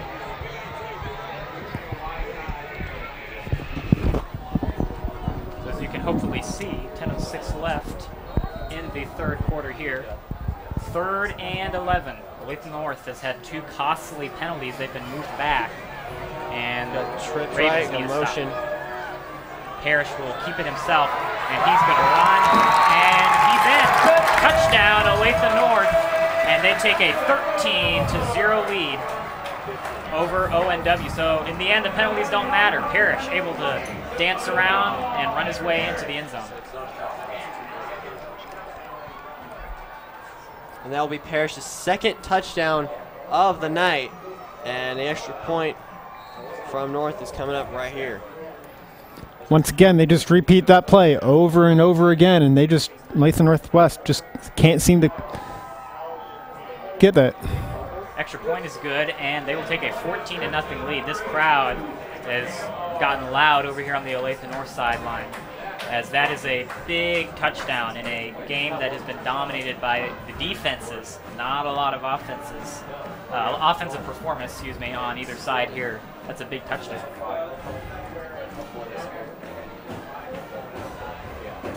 So not what Northwest was hoping right there, is they could not get another stop to maybe hold them to a field goal. So now it really comes down to the grind time, whether or not they can score really quick, get the ball back, and score once again.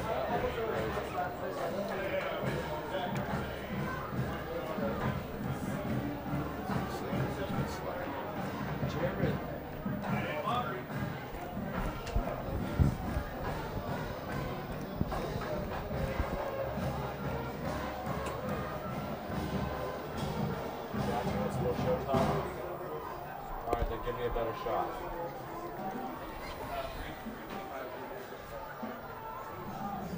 All right, Ravens ready for the kickoff. Jacob Large going to kick it away for Olathe North. Fans getting on their feet, getting really excited right here. 10 minutes to go. That's a short kick. That's going to be hauled in about the 10-yard line. Yeah, he said Nice final. run. That's a nice run. On the He left could. side. He Go. can go all the way. Oh, number 2. Weston Davis for the touchdown. But there's a flag on the play. Where's There's the a flag? flag on the play at about the 35-yard Oh, line. my goodness gracious. This might be coming back. This might be a hold. What's the flag? Oh, my goodness. Ravens just cannot get a break. I mean, man, you have... That is what they needed. They got the momentum back, and it gets taken back by a costly penalty. Unnecessary. Yeah, definitely. And yeah, it happens, and the referees obviously saw something there with the holding call. Yep. Personally, I didn't see anything from there, but We were paying attention to Weston running up the sideline. that was a really great return, but unfortunate that it did not go their way. It was very, very crucial right there. And that will bump them all the way back to about the 15-yard line. 20-yard line. Thank you for the correction, Ben. Yep.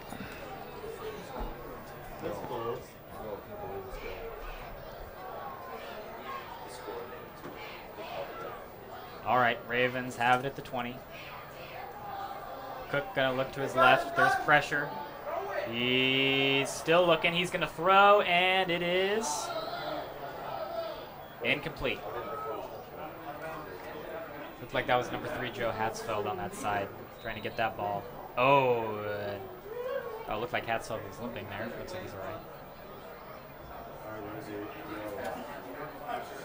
And there's still plenty of time in the game. 9:38 left. I mean, a 14-0 deficit is easy to overcome with the time you have, but just this Ravens offense has been stagnant, especially here in the second half. And a penalty.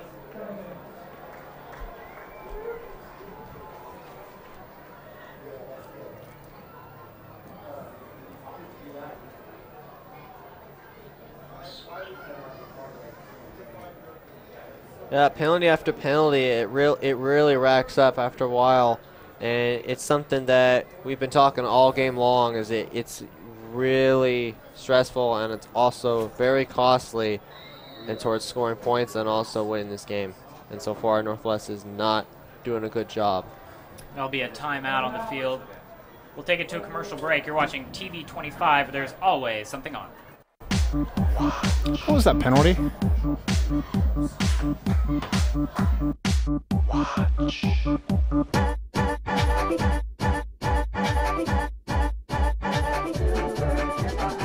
It's almost time, kids. The clock is ticking. Be in front of your TV sets for the horathon. And remember the big giveaway at 9. Don't miss it. And don't forget to wear your masks. The clock is ticking. It's almost time.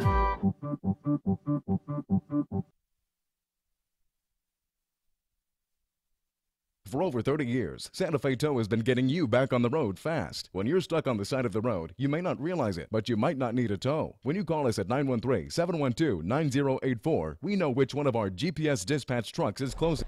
Ravens have a 2nd and 14 at their own 16-yard line.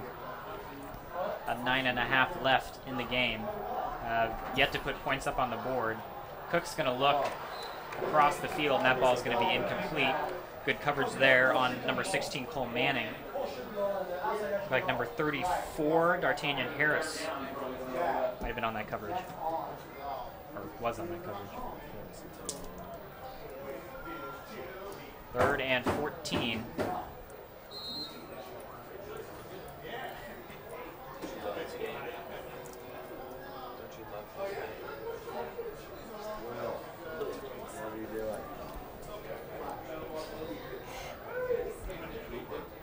Another big play here. ONW trying to get something going here in the 4th. Guys, Jared's mic is messed up. That's going to get stopped immediately. Oh, is that a fumble? And then maybe a fumble. And it looks like Olathe North says they have it.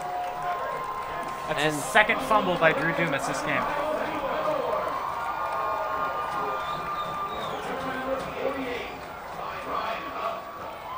Ryan Huck covering the fumble. I went to elementary school with him. It's pretty cool. Oh, really? Yeah. Wish he wasn't playing for North right now. He is a big dude, too.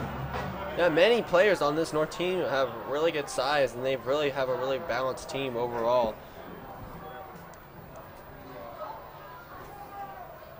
That handoff's going to get stopped pretty quick. A couple yards on that game. On that run. So Odell is hurt. Ezekiel Elliott is suspended. Stop. Oh, yeah. I have like 3 players on bye. With only 9 minutes left in this ball game right here, we pretty much said it right here. I mean, turnovers have really been the costly factor for this Northwest team.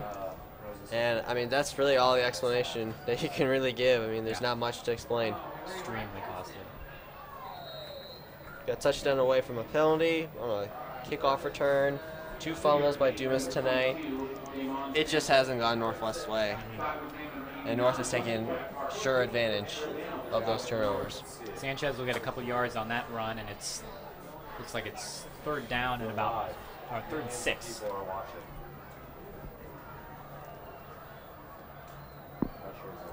That run He's going to go back to the middle and pick up some more yards. Not enough for a first down. It does look like Pershing is coming back into the game, so.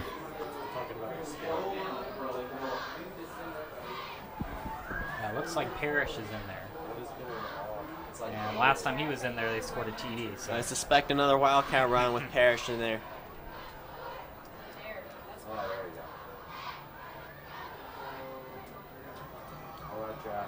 Let's see how the ONW defense reacts. Which they are going to do. Going to be Wildcat. Take the handoff. He's going to run it. Right up in the middle. Didn't even get touched on the way in to the end zone, and that's another run by Javon Parrish for another touchdown, and it is 20-0.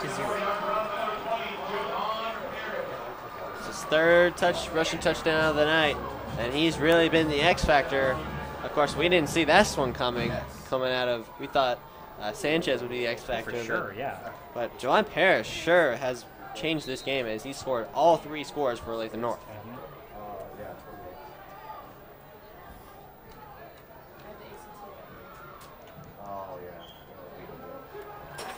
Extra points good, and the Eagles will take a 21-0 lead over Olathe Northwest. 7.5 minutes left in this game. 2 of those touchdowns for Olathe North came off of turnovers. Yeah. Both of those fumbles. Yep, 14 points off turnovers. Not the way to have it right now. It's not looking really good in Northwest's favor. We'll take it to a quick commercial break here on TV 25, where there's always something on. Dear you, I don't want to live with you. You are not my mom. You are not my dad. I don't want you to show me life isn't all bad. I don't want you to show me what it means to be a family. I don't want you to give me hope. I don't want any of it. But I need all of it. Kids throughout Kansas are in need of a temporary place to call home. Go to fosterkskids.org for all the information you'll need to make a difference in the life of a child. Start your journey today. All right, North getting ready to kick it off. ONW getting ready to receive.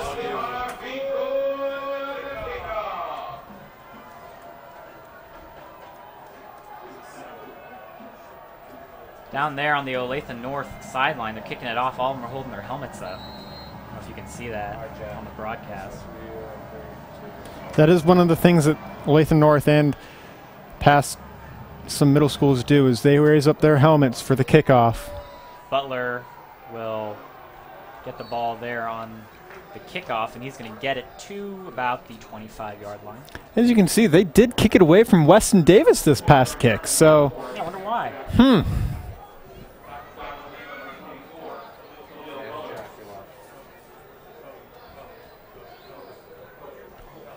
So with about 7:25 left to play in this game, I mean, what do you do as a Northwest offense? I mean, I wouldn't say throw in the towel quite yet, but no, of course not. I'd say do your offense, work on it for next week, and possibly get a couple scores. Cook, oh wow, he escapes that. Nice job by Cook. Oh my good, we have seen so many drop balls. It is like throwing a rock. It is like catching a rock.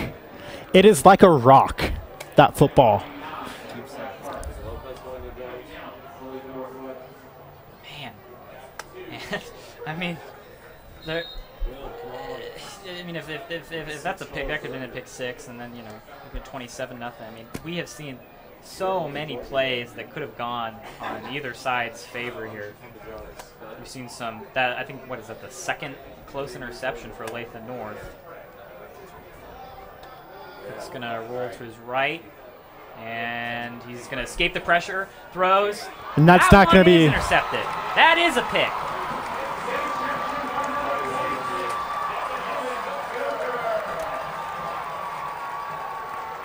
Man. And it looked like Cook was trying to escape the pressure. It looked like that pressure might have forced him to throw that ball not quite where he wanted it to go. And good coverage there on the ONW receiver. Couldn't see who it was.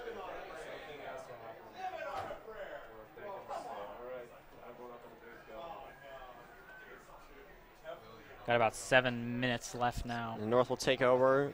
1st and 10 on the 47-yard line. Kraus will keep it himself. Nice run out to the left side. He'll get 7 or 8 yards. Clock winding down. Less than 7 minutes left. And if I was Olathe North right now, I'd just run the ball. Just keep that clock running. I mean, you could give it to Parrish. I mean, he's had 3 touchdowns. Why don't you give it to him again? See what he does. And that's the thing about this Northwest team is that they're very young.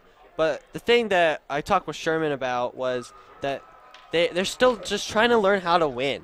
And the fact that this school has not really had many winning seasons, they're trying to figure that out and find how to win and kind of figure it out as they go. And yes, it is quite frustrating, but you can't really blame certain people like Braden Cook for throwing an interception just right there. You can't blame him for that. Yeah.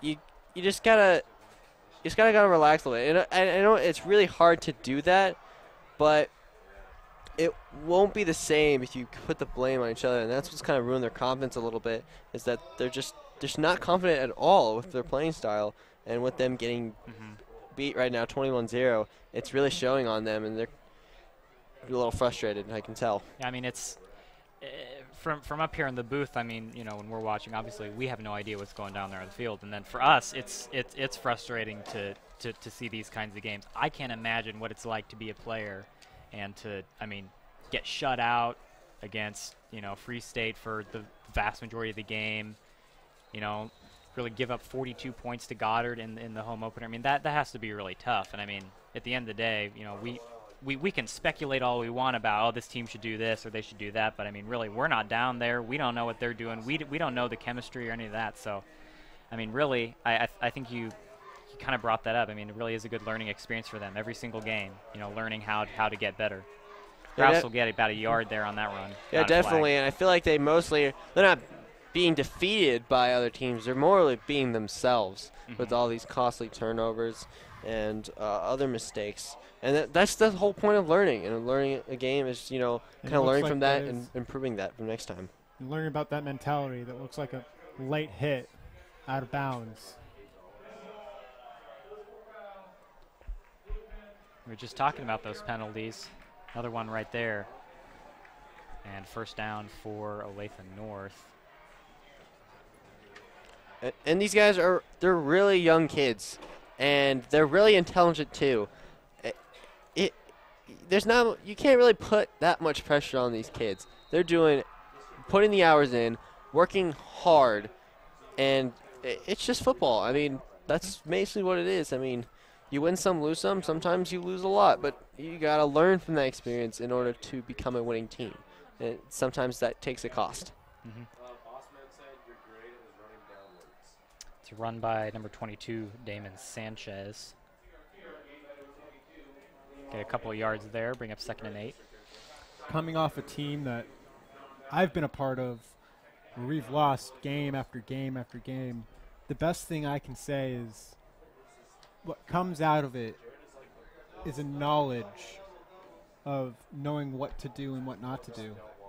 The maturity that you coming into, to learn how to get out of it and have a rough situation when you're down 35-0 and like here 21-0. It's one of the most precious things that you'll ever learn is how to handle yourself, not letting your emotions get to you. Kraus's throw on that play is incomplete to the right side to Damon Sanchez. That'll bring up 3rd and 9 for the Eagles.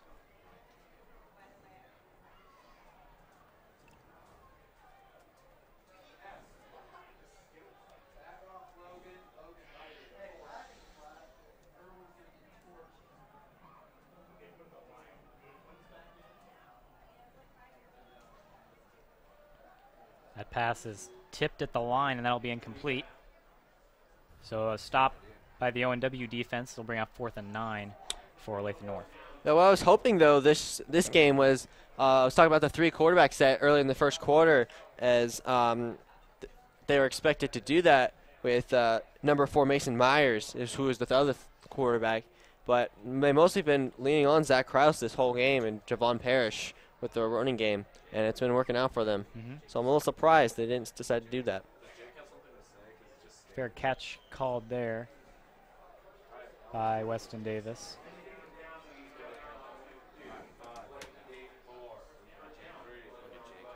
All right, we're going to take it down to Jake Hurl.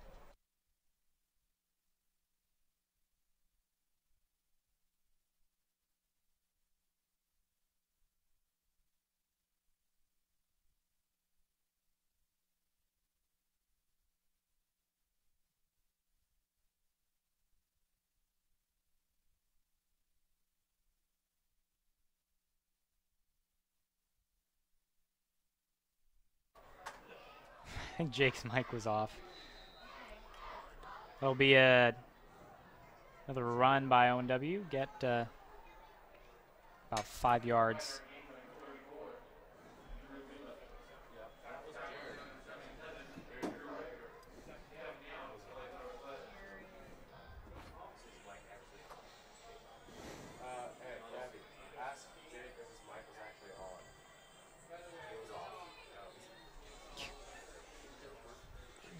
And confirmed that Jake's mic was actually off. That's why I didn't hear him. And his valuable insight, John Bowman on that run there.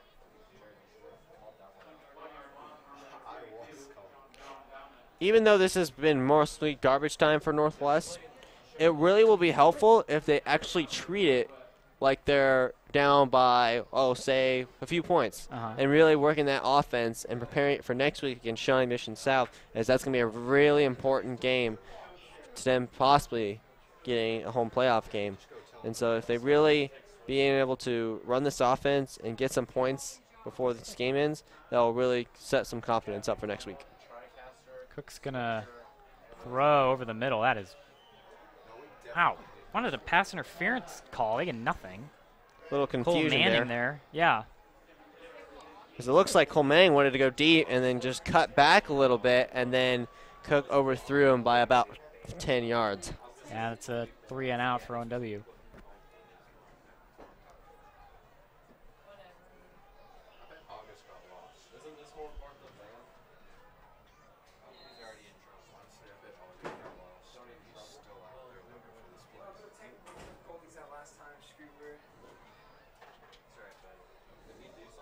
Punt will be off to the right side, get just past midfield,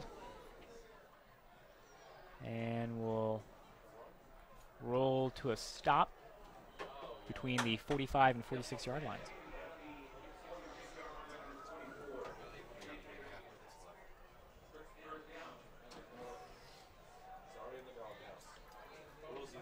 Not a lot of time left in this one, about 3.5 minutes. Northwest possession, with possession yet again.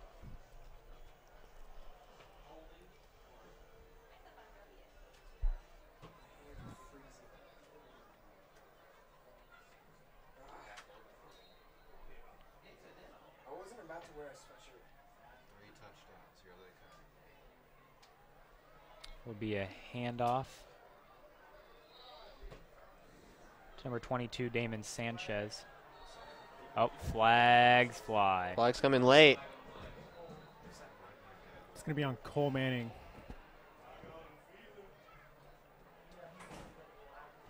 Once again, not taking control of his emotions.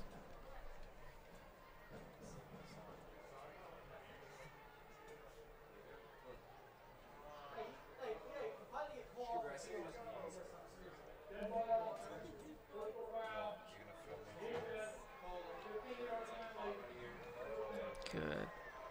Yeah, Cole Manning showing his frustration out there. And I don't blame him. I mean, this game has not gone the way Northwest really wanted it to go for this game, but you got to be careful, especially with this sort of game. Even though there's only a few minutes left in this game, you can't let your emotions get the best of you, and that's something that he's young too, and it's something that all players need to learn. Is just being able to control their emotions even in the stressful times. Might have been a little upset about that last play on the ONW drive. Wanted that pass interference call. Like you said, I mean, if ONW is going to treat this game, at least the rest of this game, as running their offense, running their defense. There's no need for those kinds of penalties. So it just got to keep your emotions in check.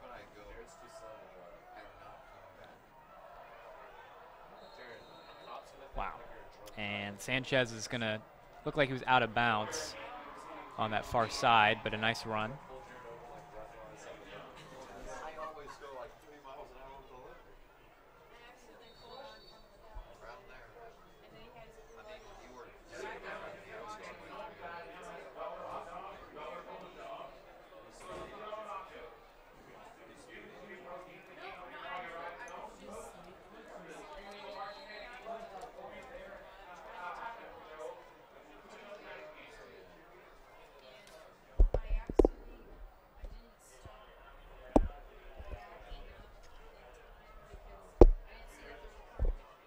Little conversation going on at the 32-yard line there.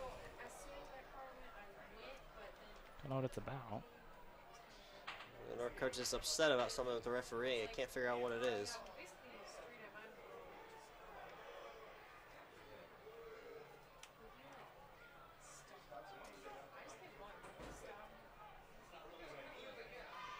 Still going at it a little bit over there. It's a little heated over there.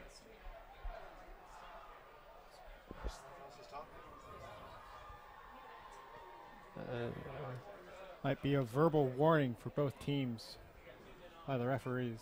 You know what? There's like 3 minutes left. Come on. We don't need like a fight breaking out here or anything. For how long, Gavin?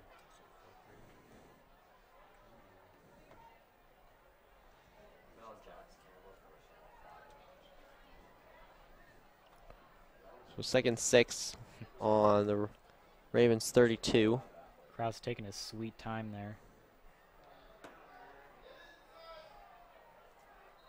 Sanchez again with the run. Get a few more yards there, and that'll bring up 3rd down.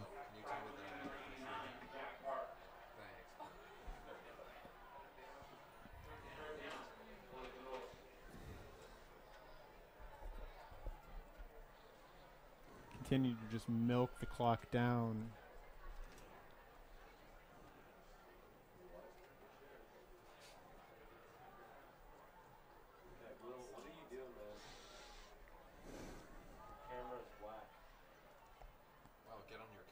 So in pistol formation as a fake handoff and rolls to his left.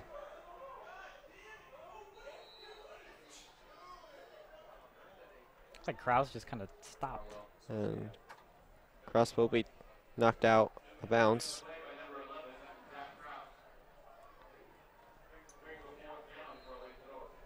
We'll bring up 4th and 3 on the 29-yard line. Another 2 minutes to go in this game.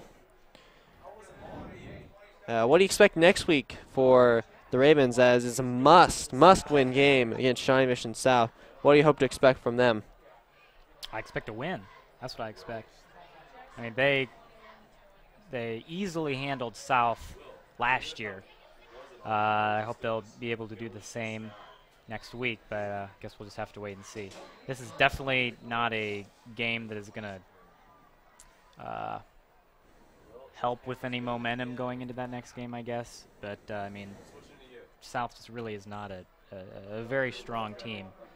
So hopefully they'll be able to get a win next week. North will be called for a delay of game right here. It looks like it'll be a timeout called.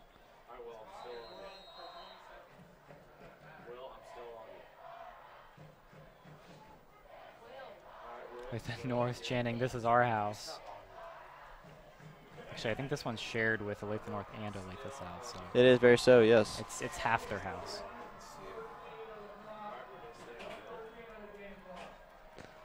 The time will reset to 1:13 left in this game. Oh, ONW student section's gotten a little smaller over there.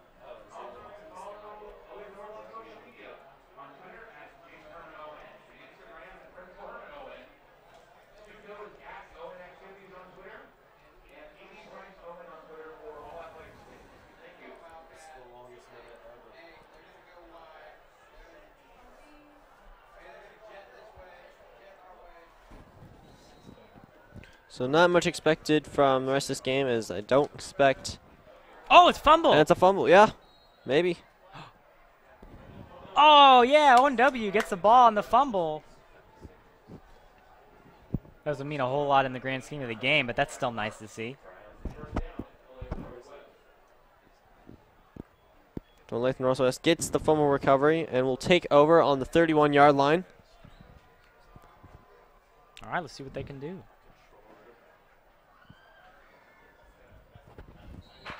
Try to at least get some points up on the board here.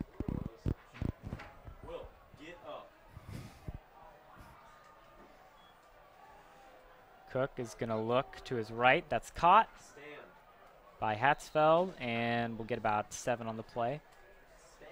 Clock under a minute now.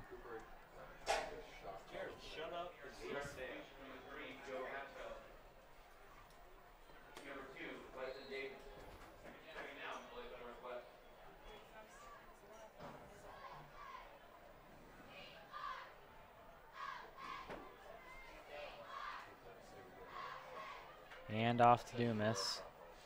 Enough for a first down. Clock's at 32.8. I kind of just want to see him like air one out in the end zone, see if they get a touchdown, you know? That'd be kind of cool. They have time for a couple more plays. That definitely looks like they're dropping back a little bit to zone, especially seeing it's mostly a passing play. Cook's going to drop back. He's going to launch it deep. Joe Hatzfeld. Oh, right out of his hands. Oh, did he get hurt? And Hatzfield's slow to get up, and he's still on that ground. And a North player is also down on the field as well. That's Joe Hatzfeld. He does look in crucial pain right now. And Hatzfeld did land funny on that after that tip off his hands. And he is crawling in pain right now. It does not look good.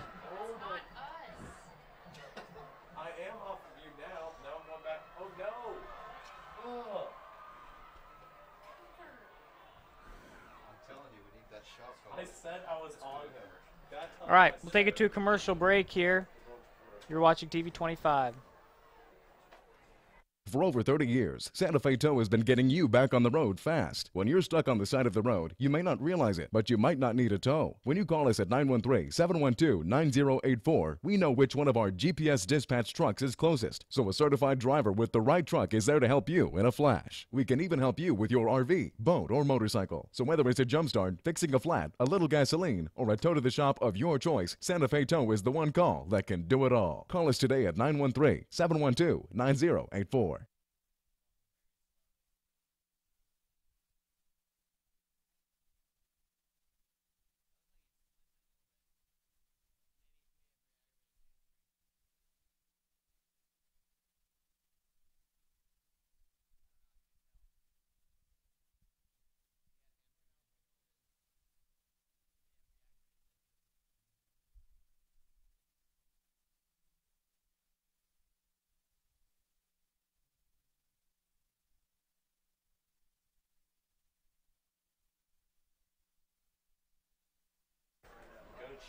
So Hatzfeld's walking off. Ryan, you were talking about he might have aggravated something. Talk a little bit about that. Yeah, it looks like that he went down a little bit. It looked like he was crawling around in pain. Is holding his looks like his left or right leg. I couldn't exactly tell, but he had a hamstring injury going into this game, and he's limping off very slowly as he could have aggravated that hamstring again, and it's not good for Northwest, especially with next week must-win game. Mm-hmm.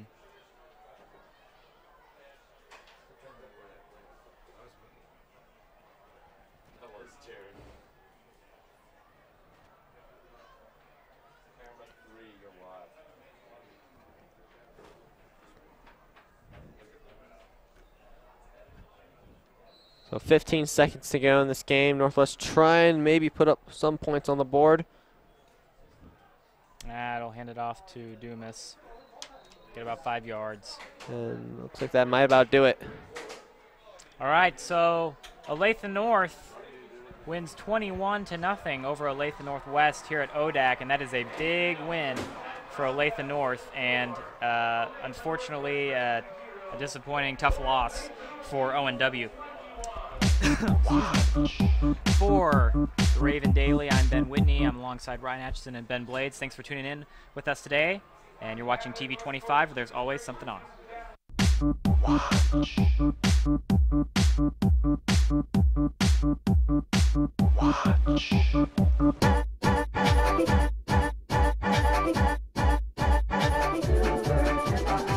It's almost time, kids.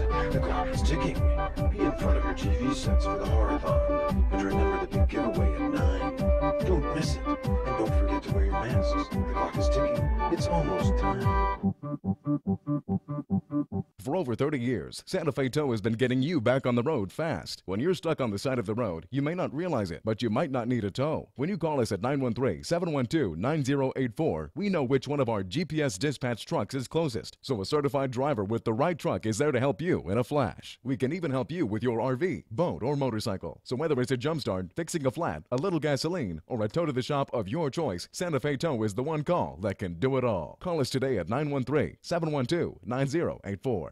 With more premium cable-like channels than any other station in the United States, we are locally owned. We are locally operated. We are free over the air. We are TV 25, where there's always something on. Dear you, I don't want to live with you. You are not my mom. You are not my dad. I don't want you to show me life isn't all bad. I don't want you to show me what it means to be a family. I don't want you to give me hope. I don't want any of it. But I need all of it. Kids throughout Kansas are in need of a temporary place to call home. Go to fosterkskids.org for all the information you'll need to make a difference in the life of a child. Start your journey today. You know how it goes this time of year in Kansas City. Today it's hot. Tomorrow it's cold. Then it's hot again the day after. We at Town & Country Heating and Cooling take your trust seriously, and we'll make sure you and your home are ready for the unpredictable temperatures this coming season. Call now, 913-649-8696 for our goodbye 2-for-1 tune-up for your furnace and air conditioner. And if you mention TV 25, we'll take $25 off. Town & Country Heating and Cooling, 913-649-8696. With more premium cable-like channels than any other station in the United States, we are locally owned. We are locally operated. We are free over the air. We are TV 25, where there's always something on. Boulevard Limousine is proud to introduce a new addition to the fleet. Our brand new 2017 white Dodge Citadel SUV limousine is the area's newest and hottest stretch SUV limousine. Complementing an already diverse fleet of sedans, SUVs, and limo and coach buses, this vehicle turns heads. With seating for up to 14 passengers, this is an excellent choice for weddings and wine tours, bachelor and bachelorette parties, quinceañeras and sweet 16s, concerts and sporting events, or just a fun night out. If you want to make a statement when arriving at your event, this vehicle will do that for you with its bold styling and exterior lighting package. Call Boulevard Limousine today at 844-712-8375 for your free custom quote. But don't delay because vehicles are subject to availability. That's 844-712-8375, and please mention you saw Boulevard Limousine on TV 25. Boulevard Limousine, 844-712-8375 or boulevardlimokc.com. With more premium cable-like channels than any other station in the United States, we are locally owned. We are locally operated. We are free over the air. We are TV 25, where there's always something on.